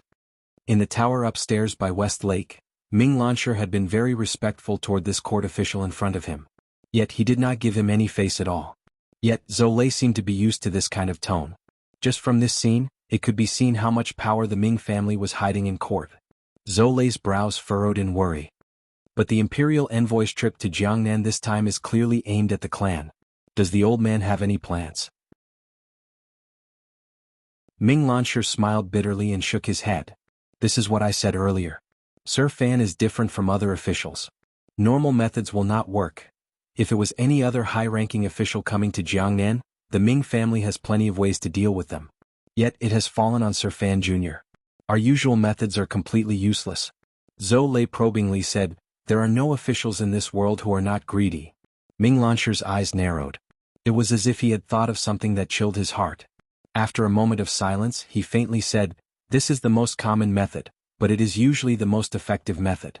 Father saw things very accurately and knew that he had to use the mountain-splitting golden axe. We have also tried it before." He shook his head and sighed. In the end, the other party did not accept it at all and directly retreated. He also didn't say any harsh words. He was just like a block of ice. How much did he give? Zhou Lei did not believe that there were any officials in this world who were not greedy. Even if you were the emperor's illegitimate child, you still had to have silver. Ming Lansher raised 4 fingers. Zhou Lei asked with confusion, "Just 40,000 liang?" A murderous intent appeared between Ming Lansher's brows. He lowered his voice and cursed, 40,000 liang? Didn't you see the 130,000 liang of silver in the chest in the young master's yamen? This time, father moved enough chips and even pushed down the tribute to the capital. He gathered a total of 400,000 liang. 400,000 liang. Zhou Lei's heart trembled. Even his lips began to tremble. Such a large sum of money could buy a small vassal kingdom. Could it not buy the imperial envoy's heart? Ming Lansher gritted his teeth and said, "There's also 20% of the shares." Zhou Lei almost couldn't believe his ears. This 20% of the shares was even more terrifying than 400,000 liang. How could the clan bear to use such a large sum of interest to buy Fan Xian? Usually when he served the eldest princess, he had never been so generous. This could no longer even be called generous. It was completely cutting off his own flesh to keep him safe. Ming Lansher slowly closed his eyes. His eyelids moved slightly and his face twisted slightly. Presumably he was very unhappy in his heart. Zhou Lei didn't dare say anything more. The carriage sank into a period of silence. After a long time, Ming Lansher, who was now gradually managing most of the Ming family's businesses for his father, opened his eyes and slowly said, "We have all underestimated Sir Fan's appetite. Don't forget, his father is the Minister of Revenue and Court. 400,000 liang can definitely buy a prince, but it cannot buy him. Thus, as I said earlier, this method will not work. What about the eldest princess?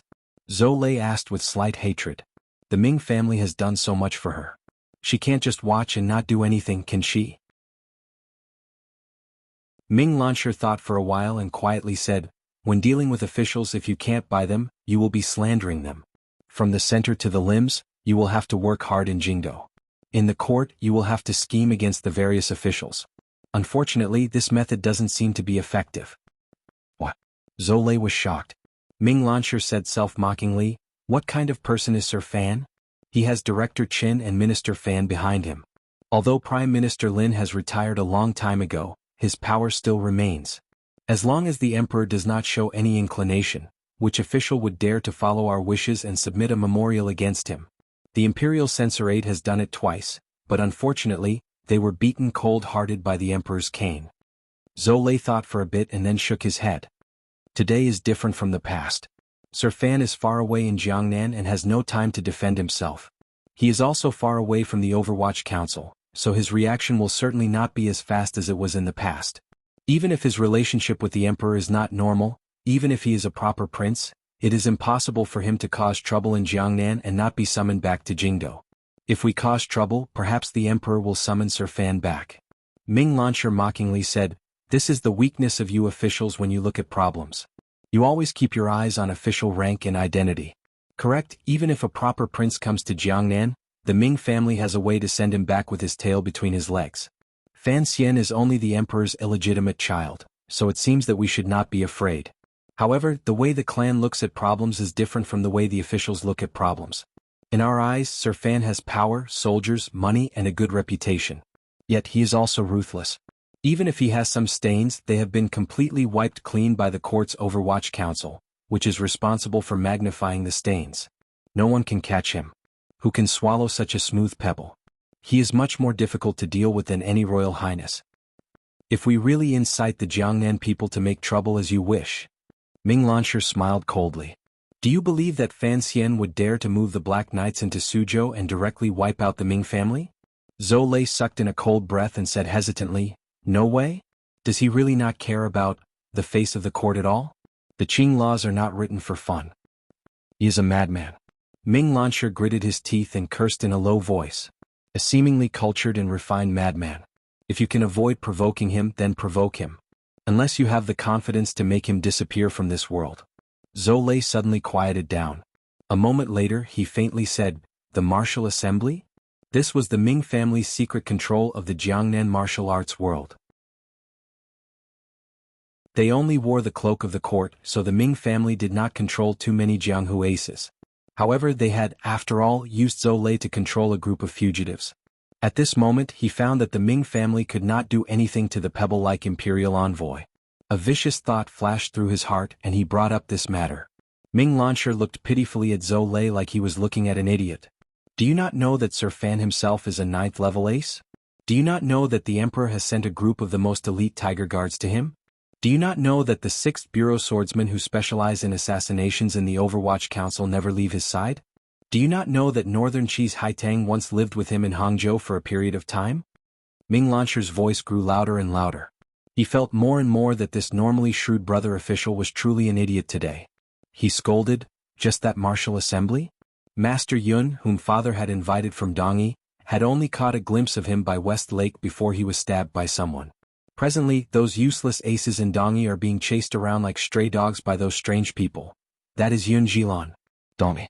The descendant of Sigu Jian doesn't even have a chance to attack in front of Fan Xian.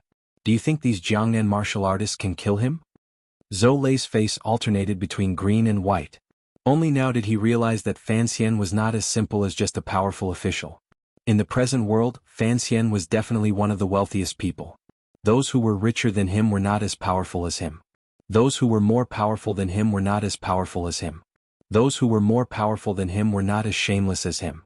Those who were more shameless than him were not as powerful as his backer. Those who were more powerful than him had not yet been born. He did not care for giving money. He did not worry if they wanted to reduce his power in the capital. He was not afraid if they wanted to assassinate him. He did not care if they wanted to ruin his reputation. He would only use a knife to cut off their heads to vent the anger in his heart. This was an abnormal existence created decades ago. He was an invisible prince, yet he had the Overwatch Council and Ministry of Revenue that a prince could not have. Even the eldest princess, who had secretly influenced the court for over a decade, could not find a way to deal with him. What could the Ming family do? Zhou Lei comforted Ming Lansher and said, Sir Gua is also in Suzhou. Looking at his intentions, the eldest princess will help out in Jingdou. What you said earlier was reasonable, but Fan Xian is so arrogant right now. I'm afraid the crown prince and second prince will feel uncomfortable. Even if they cannot move him back to Jingdou, talking to the people in the palace will be able to suppress his arrogance. Ming Lansher nodded. He knew that he could only barely maintain the present situation. Hearing the word Gua, he still couldn't stop the veins on his forehead bulging. In a cold voice he said, Tell your superior not to get involved. Back then he hit Fan Xian with a stick in the Ministry of Justice Yamen and was chased to Jiangnan. Does he still want revenge? Don't forget, the imperial envoy is the most vengeful of young people. I just hope he doesn't get dragged down by that old white-faced Guizheng. The battle for monthly votes is truly cruel. The chase from behind is too close, so I still have to smile and extend my hand to ask for monthly votes.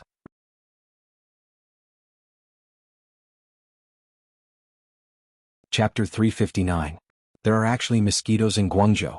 This is my biggest discovery. Gradually settling down, I found that in the 2 days I was gone, the monthly vote rankings were completely red. It was truly terrifying. Everyone has a monthly vote. Are you willing to vote? Are you willing to vote? Or are you willing to vote? There were not many people in the world who had the right to worship the Qin Garden where the director of the Overwatch Council, Qin Pingping, lived.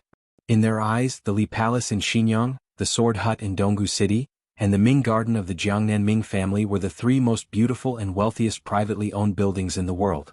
Of course, this ranking did not take into account the black and green royal palace in Shangjing, which was as beautiful as a celestial palace. There were nobles living in the Li Palace, and there was a great grandmaster in the Sword Hut. They were all existences far away from the common people. Only the Ming Garden not far from Suzhou and Jiangnan gave the common people a chance to admire it up close.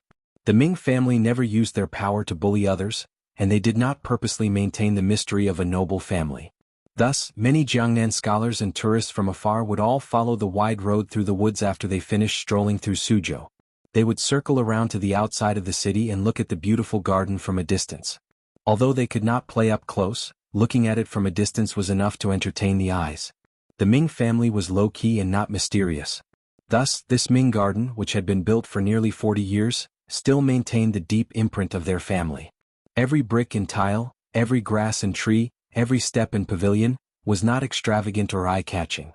On the contrary, it exuded a faint sense of intimacy. Furthermore, the courtyard walls built along the foot of the mountain were not very tall. When tourists stood on the road, they could see the eaves inside.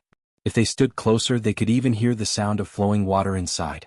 Intimacy did not mean homely. Simplicity, of course, was not simple.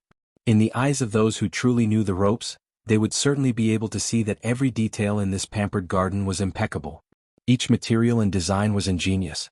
In the eyes of soldiers, they could see that although this garden did not seem to have any defensive capabilities, with some simple modifications, it could become a castle that could be defended for half a year in a very short amount of time. The weather was not very good. In the chilly early spring there was a light drizzle. Young Master Ming's carriage traveled alone on the road home. He did not see the usual 2 or 3 tourists and women on an outing. The carriage came to a strange stop outside the side door. Young Master Ming pulled back a corner of the curtain and revealed a gloomy face as he looked at the front door of his own home.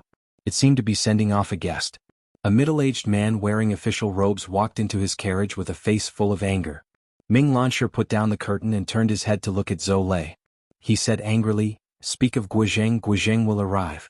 How can a superior like you be so tactless?" Zhou Lei was silent. Guizheng was his direct superior. Last year, he was still the imperial censor of the left of the imperial censorate in Jingdou. After the spring examination case, Guizheng had led the 3 departments of the Ministry of Justice to jointly interrogate Fan Xian. At the time, he had relied on the eldest princess to support him and had beaten Fan Xian a few times. He wanted to force a confession out of him. How could he have thought that Fan Xian's background would be so powerful? Not only did he not bring down the Fan family, but he had also offended Prime Minister Lin, the Fan family, and the Overwatch Council. These three giants had taken action but did not make much of a fuss.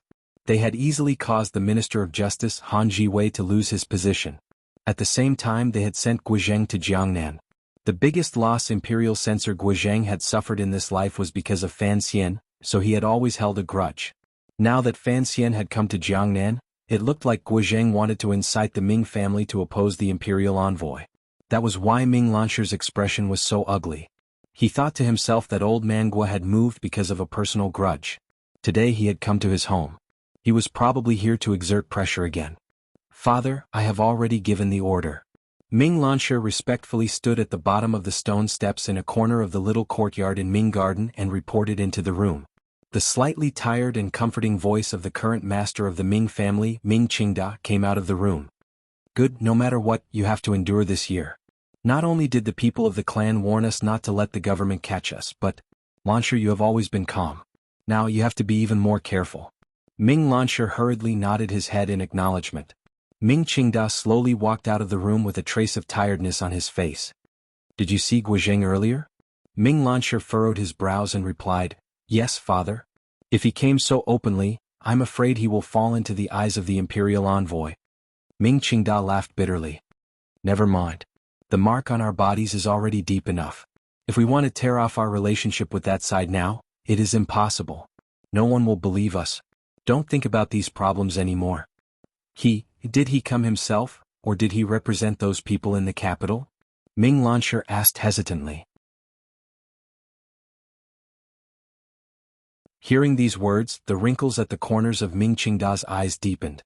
A moment later he sighed and said, "When will these officials have their own identities?" Ming Lansher's heart tightened. He knew the meaning of his father's words. It meant that Guizheng had come to pass on the eldest princess and His Highness' opinions. He looked at his father nervously. "Don't worry and don't pay attention to the intentions of the capital. His Highness wants us to trip up the imperial envoy." Ming Qingda, the wealthiest man of this generation, smiled coldly and said, "This is to use us as knives.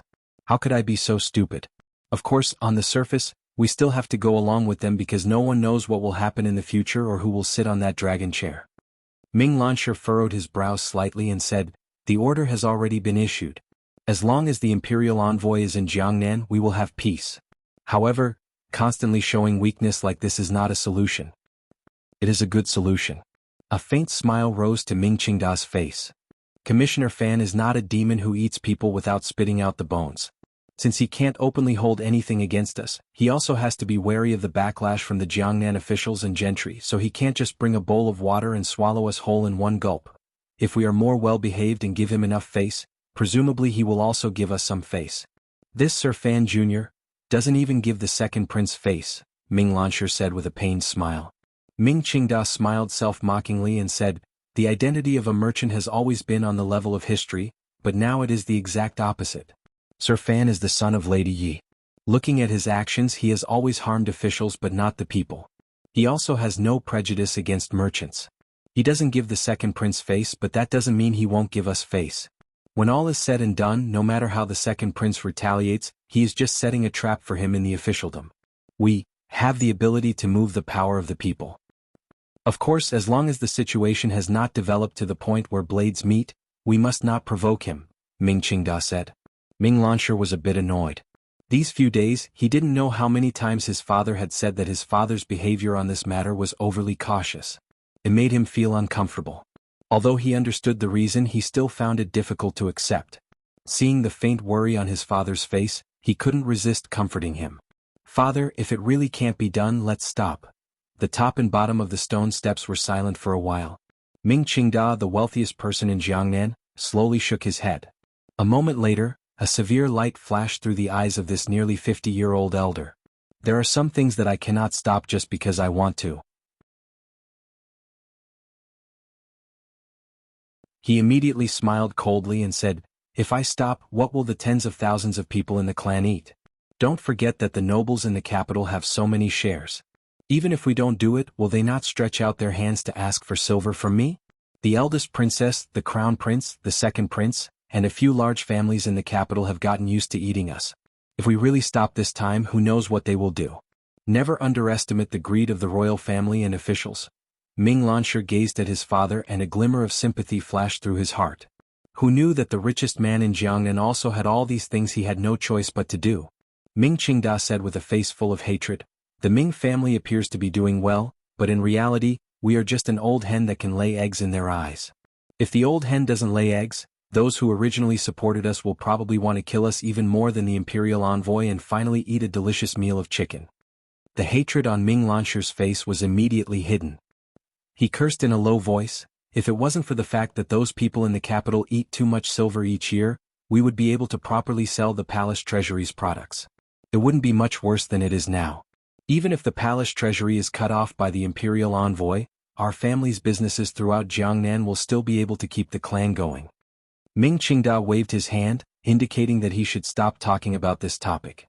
He smiled coldly and said, "These years the Ming family has been doing shady business to fill those people's appetites. Perhaps Sir Fan Jr.'s trip to Jiangnan this time is a chance given to me by the heavens to let me escape from those matters. Starting from this year, we will gradually reduce our share of entering the capital. The eldest princess and the others will not be able to say anything. As long as the winning bids this time are no less than 60% of last year's, it will be fine. Don't be like the Chui family and suddenly collapse. Speaking of doing proper business, do you think the Ming family cannot do it?" Ming Lansher bowed slightly and said, "Father is right." He had given up on the smuggling route to Dongyi and cut off his family's overseas pirate branch. This year they would probably earn less silver outside of their accounts. They still had to pay dividends for those shares in the capital. This way, at least for this year, the clan would definitely lose money and would have to use their capital to fill in. If the imperial envoy stayed in Jiangnan, would they have to keep filling in silver? Even if they had great wealth and power, they would not be able to stop ants moving a mountain. Knowing what his son was worried about, Ming Qingda did not want to explain or comfort him too much because reality was like this. If the Ming family wanted to separate themselves from the past and protect themselves, then they had to pay the price of these 2 years. Speaking of the matter of the palace treasury opening bidding, Ming Lansher thought for a bit and then quietly said, "I have met with everyone these 2 days." The everyone, in these words, referred to any of the famous merchants in the Jiangnan area who had the power to participate in the palace treasury bidding. He continued to report, "I have asked a few familiar families. The Xiong family of Lingnan and the Sun family of Chuanzhou all know about the current situation. Although it looks like they are eyeing the palace treasury's marketing rights, their target is still the portion left behind by the Chui family. They have also promised me that they will not raise the price against us." Ming Qingda nodded and said, "Every family wants a piece of this golden rice bowl. However, since we have arranged things first, it is not good for them to openly oppose us, unless they don't want to do business in Jiangnan anymore." Speaking of this, only now did the master of the Ming family faintly reveal a glimmer of the confidence and pride that the richest man in Jiangnan should have. "The key is those salt smugglers." Ming Qingda furrowed his brows slightly and said,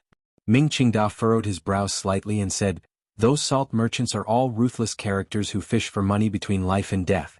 They also have plenty of spare money on hand. If they participate in the bidding, it will be troublesome. Although we are not afraid, we will have to fork out a bit more silver. The court rules are very strict, 40% of the deposit." He shook his head and said, "It takes up too much. I'm afraid we won't be able to make up for it in the first half of the year." The wealthiest in Jiangnan were the so-called royal merchants and salt merchants. The two sides had originally minded their own business, but now that the Chui family had fallen, who knew whether or not those salt merchants would be eyeing the palace treasury business? Those salt merchants had a lot of money in their hands and they also had backers in court. The Ming family was faintly worried about this. "I have visited all of these salt merchants in Suzhou." Ming Lansher thought of what he had seen and heard these 2 days and replied with some surprise, "They were very straightforward. They said they would definitely not enter the doors of the palace treasury this year. I don't know what is going on." Ming Qingda was slightly startled. He thought for a moment and then understood what was going on. He laughed self-mockingly and said, "It looks like everyone knows that Sir Fan Jr. is adjusting the channels to leave the palace treasury this year, so no one dares to fight for this bowl of rice at the first opportunity. They are waiting to see how we and the imperial envoy end things. It looks like those salt merchants are preparing to enter again next year." Ming Lansher raised his head and furrowed his brows. "Those salt merchants? They don't seem like people who are so overcautious. Who is their backer?" Ming Qingda smiled coldly. "Our Jiangnan Road official Shueqing, Sir Shui. Shui Qingda knows what Sir Fan means. At least in this first year, he will suppress the salt merchants and not let them enter the palace treasury to cause trouble for Sir Fan. This is the face Sir Shui is giving to Sir Fan Jr., the old Minister Fan in the capital, and the director. Ming Lansher was silent and speechless. That's fine. Ming Qingda thought for a moment and then said, being suppressed by the Imperial Envoy's heavenly might, no one will enter the chaos. It will be easy for us to plan. As long as we get the bidding document and get through this year safely, it will be fine. The Imperial Envoy will let us? Ming Lansher asked his father probingly. Ming Qingda said, as long as everything is done openly, why should we be afraid of the Imperial Envoy? When it comes to business, he will never be as good as us. Regarding the palace treasury opening bidding, the highest bidder wins. If someone from the palace comes, Jiangnan Road will be watching from the side. It is not something that the palace treasury transport company can handle. As long as the Ming family is willing to pay the silver, Sir Fan Jr. can't force it out of me. What I mean is, will the Imperial Envoy secretly incite other families to purposely raise the price? This is the simplest move. They won't lose anything, but they can make us suffer a great loss. Ming Qingda shook his head confidently. There may not be anyone on the Jiangnan Road who dares to offend Sir Fan Jr., but other than him, there may not be anyone who dares to offend the Ming family.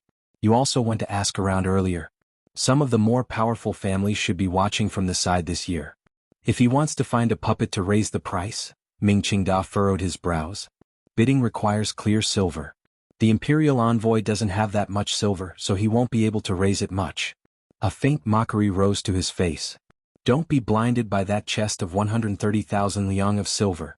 If he wants to use silver to smash people, the officials won't be able to do it. When it came to using silver to smash people, it was the Ming family who did it the most shockingly. Thousands of images, swallowing the wind and clouds. In one go, they threw out 400,000 liang of silver with the intention of knocking Fan Xian unconscious. Although they didn't succeed, this kind of boldness was not something that the bribers in the capital could touch. The Imperial Envoy's father. Sir Fan Sr. is the Minister of Revenue of the Qing court. He manages the national treasury, Ming Lansher reminded with a pained smile. Ming Lansher forced a smile and reminded him, speaking of silver, his silver is much more than the Ming family. Minister Fan? Ming Qingda said with slight mockery. If the Ministry of Revenue doesn't move, then so be it. If the Imperial Envoy uses his father's power in order to suppress the Ming family, then this matter will be interesting. Trust me, the eldest princess has been so quiet. She must be waiting for that moment. Ming Garden immediately fell silent. Ming Lansher felt a slight chill in his heart.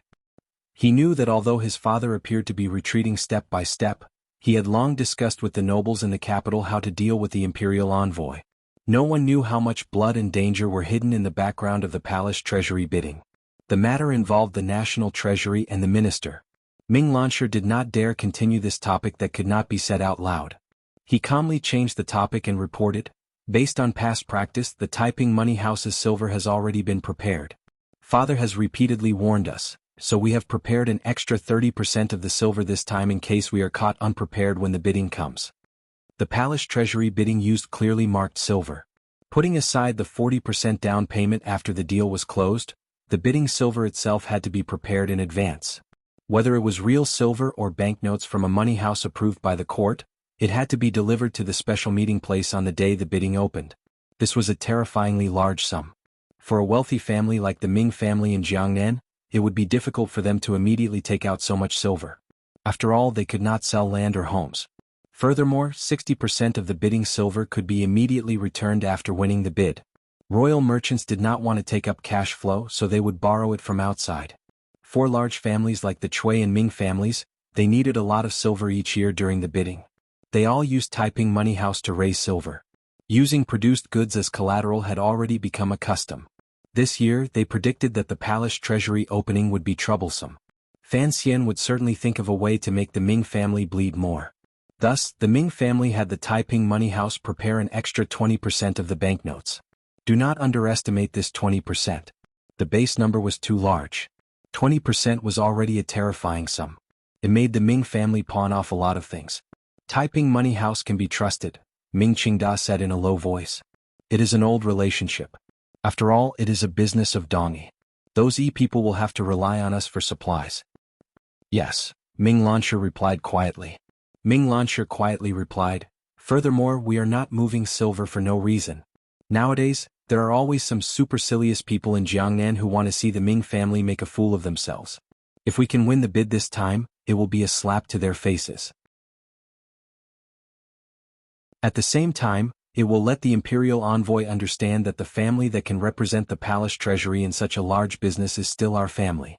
Ming Qingda glanced at him with praise and said, that is exactly what I mean. That is why we must accept this bid.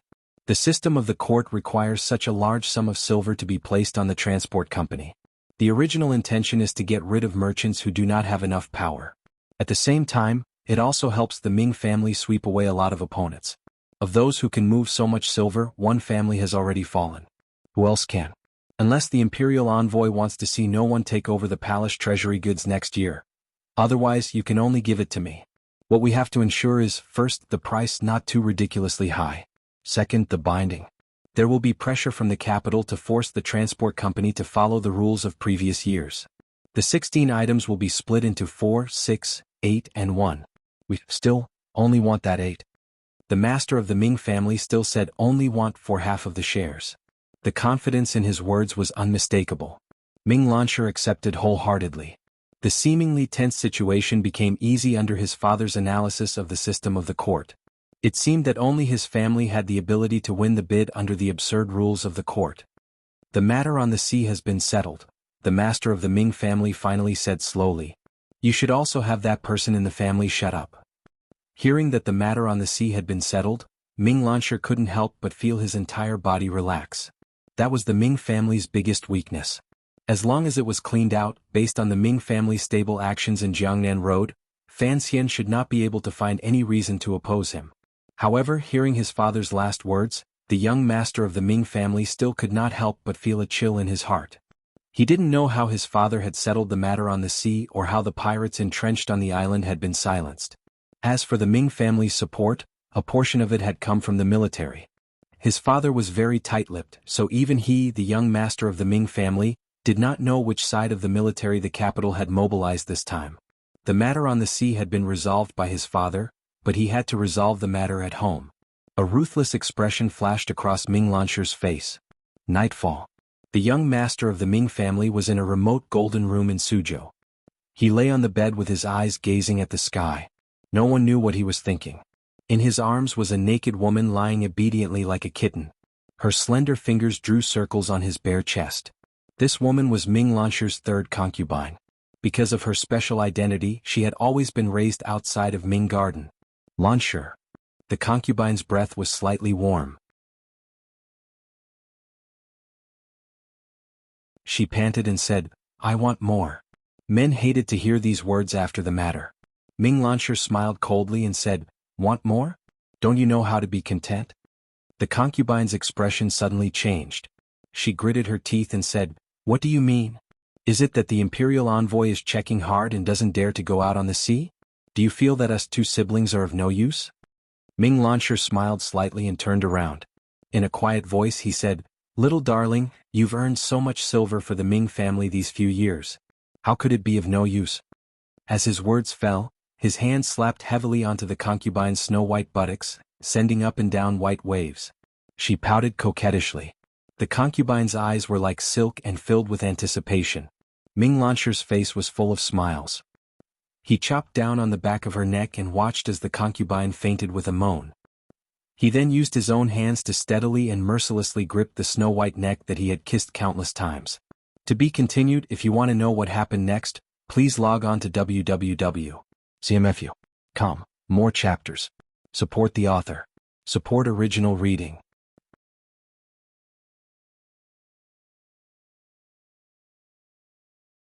Chapter 360. In the early morning of the second day, a large stone and a sack were missing from the pier outside Suzhou. Someone heard the sound of a heavy object falling into the river. Immediately afterwards, they heard that the young master's third concubine had returned to her home in Chuanzhou to visit relatives. It was unknown when she would return, and the date of her return was uncertain. In the same dusky morning mist, on an island far away from Chuanzhou City, taking advantage of the cover of the night before dawn, many ferocious bird-eating seagulls rushed down from the clouds and landed on the island, densely covering the entire ground. These seagulls greedily lowered their heads, using their blood-stained beaks to peck and tear at something. Because there were too many birds, the fight for food was especially violent. From time to time, seagulls would wantonly bite each other in order to fight for food territory. For a moment, the dusky island's surface was filled with bird feathers flying chaotically, flesh and blood splattering everywhere. What they fought for food was not the young birds and turtle eggs that they normally enjoyed, but human corpses. The entire island was actually littered with corpses. The pungent smell of blood rose into the sky. Fortunately, it was early spring, so there was not too much of a rotten smell. But even so, with so many corpses, it still attracted the attention of many seagulls within a radius of several hundred miles. What a feast! On the island, one could faintly see a pier-like building, but right now there were no signs of people. The dead people had their eyes wide open in fear, their white eyeballs unable to move, covered in a layer of mucus formed after death. It seemed that they never thought that someone would come to the island and kill them. With a chee sound, a seagull accurately pecked at the eyes of the corpse that could not close their eyes. With a bloody eyeball in its mouth, it proudly twisted its neck, and then immediately lowered its head, as if afraid that its companions would fight with it for food. Spreading its wings, it moved to another place, hiding under a reef, and began to eat. But it found that this food was a bit hard, and it grabbed its neck, anxiously cackling. The island was covered with corpses, flesh flying to reveal white bones, internal organs pecked out, blood, death flying, fighting flocks of birds, the aura of death and fear pervading the sea. With one hand, he pushed the corpses above him away with some difficulty and carefully chased away those damned seagulls beside him. A pair of eyes nervously peered out from the gap. After confirming that the group of soldiers had left by ship, this island pirate who had survived the disaster crawled out of the corpses of his companions with lingering fear. The man had been stabbed in the shoulder and was badly mutilated. If it were not for his identity, which allowed him to sense the murderous aura of the soldiers very quickly and pretended to be dead and used the corpse of his comrade to cover himself, he might have died long ago. The soldiers who had come to the island should have been the pirates' companions, but they suddenly became violent. The viciousness of their actions was difficult to describe. It was not until everyone on the island was dead that the leader of the pirates realized that the Ming family had come to silence them. The person who had luckily escaped had a dark complexion. It was obvious that he had lived on the sea for many years. His face was normal, his expression was determined, and his eyes were slightly narrowed. After experiencing such a disaster, he did not seem to panic. He panted as he sat among the corpses of his companions, forcing himself to calm down. He tore off the clothes of his companions beside him and tightly bandaged his own wounds. Then he began to get up and search for fresh water and food on the island. When the soldiers left, they thought everyone was dead, so they did not destroy the water and food. They gave him a chance to live. After he recovered his spirit, the sky brightened. Facing the rising sun, the man slowly sat on the dock and looked at the flock of birds that flew and landed not far away. He looked at the wretched appearance of his companions who had been with him for many years after their deaths. His lips began to turn white, but he resisted the urge to vomit. With a flip of his hand, he picked up a jug of water and poured it into his dry mouth. The people who had died were all his companions, but he would not bury them. For one, too many people had died. It was impossible for him to bury so many bodies by himself. For pirates, if they could not be buried in the sea after they died, it was not necessarily a bad ending for them to be taken into the sky by these seagulls. Thirdly, these pirates had done a lot of evil in their daily lives. Murder and rape were common occurrences. Now that they had been killed by people and then eaten by birds, it could be considered retribution. He was called Qinghua, a native of Chuanzhou. His family background was ordinary and his ability was ordinary. He spent his years on the sea as a sailor. Sometime last year, the large ship he was on was robbed by pirates. He didn't know what method he used to luckily survive. Furthermore, he joined the inner circle of the pirates and began to become partners with them. On the roaring sea outside Chuanzhou, he did those ugly things. The pirates on this island were the largest on the sea, but strangely they did not do much business. Furthermore, the leader seemed to be purposely hiding the movements of this group. After staying on the island for half a year, Qinghua finally discovered that the main business on the island was robbing the Ming family's cargo ships heading to the Western Ocean. Each time they robbed a ship, they did not leave anyone alive, particularly the court officials responsible for escorting the ships. In just half a year's time, because of Qinghua's cool-headedness and cold-bloodedness, he received the appreciation of the leader and became a small leader among the pirates. He began to gradually understand more details and began to have the opportunity to come into contact with some very important matters. Unfortunately, at this time on this night, a group of powerful navy found the small island and slaughtered everyone on the island in an incomparably bloody manner. The morning sun brushed against his face, but it was not refreshing because he was surrounded by dead bodies and flesh. Qinghua's throat gurgled. He recognized the pirate not far in front of him who was being eaten by birds on his thigh. It was Kai Zi, who lived in the same cave as him. Qinghua's eyes blinked weakly and stood up with some difficulty. He walked to the side of Kai Zi's body and used the wooden stick in his hand to chase away the wretched seagulls. Looking at Kai Zi's body, he was speechless for a moment. In the end, he slowly said, "If I go back alive, I will take good care of your parents." After saying this, he decisively threw down his comrade's body and followed the hidden little path under the dock in another direction. The ships on the island had all sunk, but the pirate leader had left a backup plan there. He didn't know if the wooden boats were still there. Qinghua did not walk quickly, but he was particularly determined. He had to quickly return to land. Although he had survived, the subsequent reports had not been sent out. The commissioner's side should already be anxious. As he walked, he wiped away his tears and forced himself not to turn his head to look. Although the pirates behind him all had their own paths to death, after being together for half a year, even if he had a heart of stone, he still couldn't help but have some feelings. At this moment, a flame of anger rose in Qinghua's chest. He was about to get proof that the Ming family was colluding with the pirates. That group of soldiers last night had a powerful battle power. Just which faction did they belong to? Since they had come to the island to silence witnesses, it had to be some big shot in the military who could mobilize the powerful navy along the coast. Was it the Yi family? However, he did not have the right to make a judgment. He only hoped to quickly send this report back to Suzhou. The crying Qinghua was one of the 5 crows of the 4th Bureau of the Overwatch Council stationed in Quanzhou. He was the secret agent who had once reported to Fan Xian the connection between the Ming family and the pirates. Far from this bird island, outside Suzhou in Jiangnan, in the beautiful Ming garden that seemed unwilling to be tainted by a trace of the secular world, the current master of the Ming family, Ming Qingda, was standing respectfully in front of a chair and replying to the question of the person in the chair. The person in the chair was a woman, an old woman. Even in front of the eldest princess, Ming Qingda had no need to be so reserved and courteous. In front of this old woman, he had to lower his head because this old woman was the true most powerful person in the Ming family, the matriarch, his birth mother. Many years ago, if this old woman had not been vicious and merciless, poisoned the most favored mistress to death, and then chased the 7th prince out of the family after the old master's death, the Ming family's large fortune would probably have long fallen into that person's hands. What share would Ming Qingda have? Each time Ming Qingda looked at his old mother, he could not think of the words old and virtuous. Instead he thought, being old and not dead is a thief. My 7th brother's body has probably already turned to white bones somewhere. Although he felt at ease, he also felt a chill. As long as this old woman was alive, he could not be considered the true master of the Ming family. Your actions are too slow. The old Ming matriarch looked at her son and said in a cold and merciless voice, if you wanted to wash yourself clean, then you should have started acting 2 years ago. Ming Qingda was known to be intelligent, otherwise he would not have been able to control such a large business of the Ming family. However, in front of his mother he had been criticized badly. His face heated up and he furrowed his brows. Why 2 years ago? Because 2 years ago, the palace decided to have Fan Xian marry Lin Wanner. A cold light flashed through the old woman's eyes as she spoke in a hateful voice. Ming Qingda's expression was respectful, but he had other thoughts in his heart. Even if they had guessed at that time that Fan Xian would go to Jiangnan to take charge of the palace treasury, who knew he was the emperor's illegitimate child? Who knew he was a descendant of the Yi family?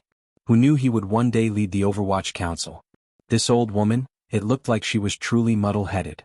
The old woman scolded, if I hadn't asked the military for help this time, if the Overwatch Council had found that island, given Fan Xian's personality, how would he have dealt with you? Ming Qingda laughed coldly in his heart and didn't say anything.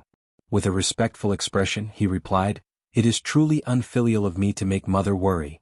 To be continued. If you want to know what happened afterwards, please log on to www.cmfu.com. More chapters. Support the author. Support original reading.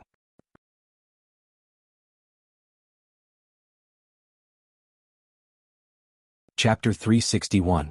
Time is very messy right now, so it is even messier. P.S. After lunch in the underground tunnel, I saw a few people playing chess to swindle money. I saw one person fall for the trick and move a chess piece. I spoke too much and was glared at by the hidden chess piece. I am not in a good mood and feel inferior because I don't know how to use tyrannical jinchi. These chapters are instructions. I want to learn this writing method. I don't know how it will turn out. How is Lanshi today? The old Ming matriarch looked at her son coldly and was concerned about her grandson. Ming Qingda narrowed his eyes and said, "The child knows what is important. Besides, he has treated her well these few years." "Men," the old Ming matriarch said mockingly. "In the end they are all like this." The old woman thought for a bit and then shook her head. "Have Lanshi have less contact with Master Yuan? A few days ago, I heard that the imperial envoy student was opening a brothel in the city. Lanshi sold the bamboo house and felt uncomfortable. He was planning with Master Yuan on how to break the imperial envoy's business. Since we have drawn up the rules, of course we cannot do the opposite." She continued coldly, "Master Yuan is the heir's woman. Have Lanshi drool less. Besides, it's not like you don't know that the Fan family hates Yuan Meng to the bone. If Fan Xian discovers that Yuan Meng is in Suzhou, he will probably kill her at the first opportunity. If Ming Shi interacts with her, it will be a bit more dangerous." Ming Qingda nodded his head in agreement and was about to leave the room when unexpectedly his old mother still kept him. After a moment of silence, she asked worriedly, "Our arrangements are, in the end, our arrangements. I feel that after Sir Fan Jr.'s iron hand rectified the palace treasury, he shouldn't be so quiet." Ming Qingda thought for a bit and then replied calmly, "Mother, don't worry. After all, our family is a large family with a reputation under heaven. Without concrete evidence, even an imperial envoy would not dare to act recklessly." The old Ming matriarch's eyebrows were all white. Her wrinkled face was filled with worldliness and coldness. In a cold voice she huffed, "Don't dare? He doesn't even want 400,000 liang of shining white snow silver. He must want even more. Other than the Ming family, who else in this world can give him so much silver?" It was indeed so. To raise 400,000 liang of silver in such a short amount of time and deliver it to Fan Xian's hands, this kind of ability was enough to shock the world. Although Fan Xian incredibly did not accept it, this could be called the largest bribe in the world. It could already be recorded in the annals of history. Fan Xian didn't even want 400,000 liang of silver. Naturally, what he was after was even greater. "I have thought about it," Ming Qingda said unhurriedly. "The imperial envoy not taking money is not necessarily a bad thing. Last September, the Chui family sent 20,000 liang of silver to Yisher Tavern. Sir Fan Jr. kindly accepted it, but as soon as he turned around, the Chui family was wiped out. So, whether or not he accepted the silver does not mean this strange sir has any thoughts. Since ancient times, accepting silver to do things was a matter of course. Fan Xian accepting 20,000 liang of silver from the Chui family, not only did he not give them any benefits, but he also struck like lightning and toppled the Chui family. This action completely destroyed Fan Xian's reputation on the Jianghu for bribery. The Jiangnan merchants bore a deep grudge against this matter. The old Ming matriarch's cheeks were weak. When she smiled, they appeared particularly terrifying. She mockingly said, "The Chui family is also petty and can't even see things clearly. Their precious son offended Fan Xian in Shangjing in northern Qi and was punished to kneel in the middle of the night. They want to use 20,000 liang of silver to smooth things over?" Sir Fan Jr. did not accept this silver to do things for the Chui family. He only expressed that he no longer bore a grudge against the Shangjing matter. As for what happened afterward, who knows what happened. Speaking of this, the old woman furrowed her brows and asked, "How is Huir?" Ming Qingda replied, "Her mood is better. Under the eldest princess's secret arrangements, the Chui and Ming families were carrying out a marriage alliance.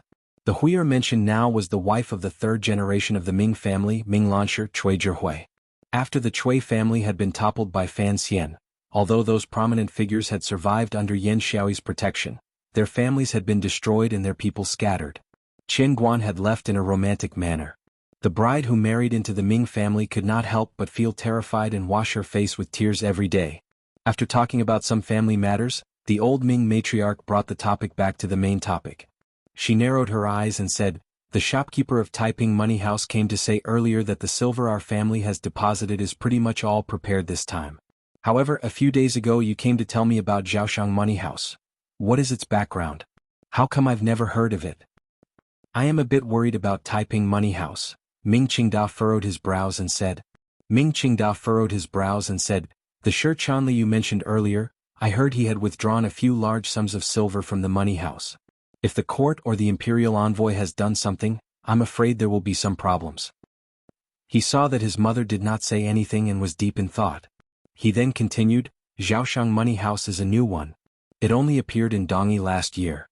As you know, most of the money houses nowadays come from Dongyi. I've asked someone to investigate the shares and background behind them. There shouldn't be any problems. What I am thinking is that if the price of the palace treasury bidding is raised by the imperial envoy, there must be a guarantee of future cash flow. Other than Taiping Money House, there must be another way out. The old Ming matriarch opened her eyes and smiled coldly. What kind of background makes you believe it so? Our family does palace treasury business, and the silver we need is like flowing water. How can a small money house be in such a rush? Fan Xian going to Jiangnan actually messed up your thoughts. You really don't have much of a future. Ming Qingda's heart was slightly angry, but he still maintained a smile on his face. He explained, the main thing is that the background is reliable. Guess who is behind that Zhaoshang Money House? Don't try to be mysterious with me. The old Ming matriarch glared at her son with disgust. Ming Qingda coughed and said, I've investigated clearly. Most of the shares in Zhaoshang Money House belong to the Shin family. The Northern Qi court chased after them very hard. Back then, the Shin family's money manager fled to Dongyi. Only then did he start this business. The Shin family? A glimmer of interest finally appeared in the old Ming matriarch's eyes. The provost of the Northern Qi Discipline Commission, Shin Zhong? That's right. The old Ming matriarch was silent for a moment and then smiled dryly.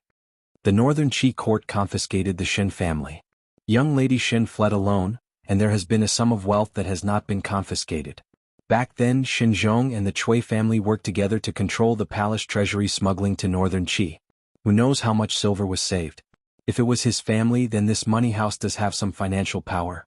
Most importantly, Zhaoshang Money House's true backer is a very powerful family in Dongyi. Ming Qingda struck while the iron was hot. Shin Zhong was killed by the Northern Qi emperor. Furthermore, it should have something to do with Sir Fan Jr., so Zhaoshang Money House would certainly not communicate with the court and Northern Qi. Other than the large amount of silver hidden in the Ming family's fields and manors, most of the silver used for business was stored in Taiping Money House. The seal to transfer money from Taiping Money House had always been in the hands of the old Ming matriarch. Ming Qingda had the title of master of the Ming family in name, but in reality he was just a puppet. Today he was trying his best to recommend Zhaoshang Money House to his mother. Who knew what he was thinking? He didn't know if the old Ming matriarch had sensed her son's thoughts, but her smile instantly disappeared. She coldly said, Did you not find out how much money Shi Chanli was able to move from Taiping Money House? Ming Qingda felt a thread of cold sweat trickle down his back. He forced himself to be calm and said, Taiping was forced by me. Their old shopkeeper had no choice but to break the rules and give me an actual number. I'm not sure where the silver Shi Chanli was able to get came from, but it should be from the Fan family. The total number should be around 50,000 liang. The old Ming matriarch huffed coldly and didn't speak. She only stared at her son. Ming Qingda became more and more nervous. After an indeterminable amount of time, the old Ming matriarch sighed and said, Let's not rush to contact Zhaoshang. First, Shi Chanli doesn't have much silver to move. It's not enough to make trouble for us with the bidding. Second, behind Taiping Money House is Sigujian, that strange old creature. What this money house cares about the most is credibility. If you let them break the rules, that is because Sigujian needs the Ming family to send goods to Dongyi. If you turn around and start flirting with Zhaoshang Money House, how could they feel comfortable? Third, even if Zhaoshang Money House has the Shin family's money behind it, it actually doesn't amount to much.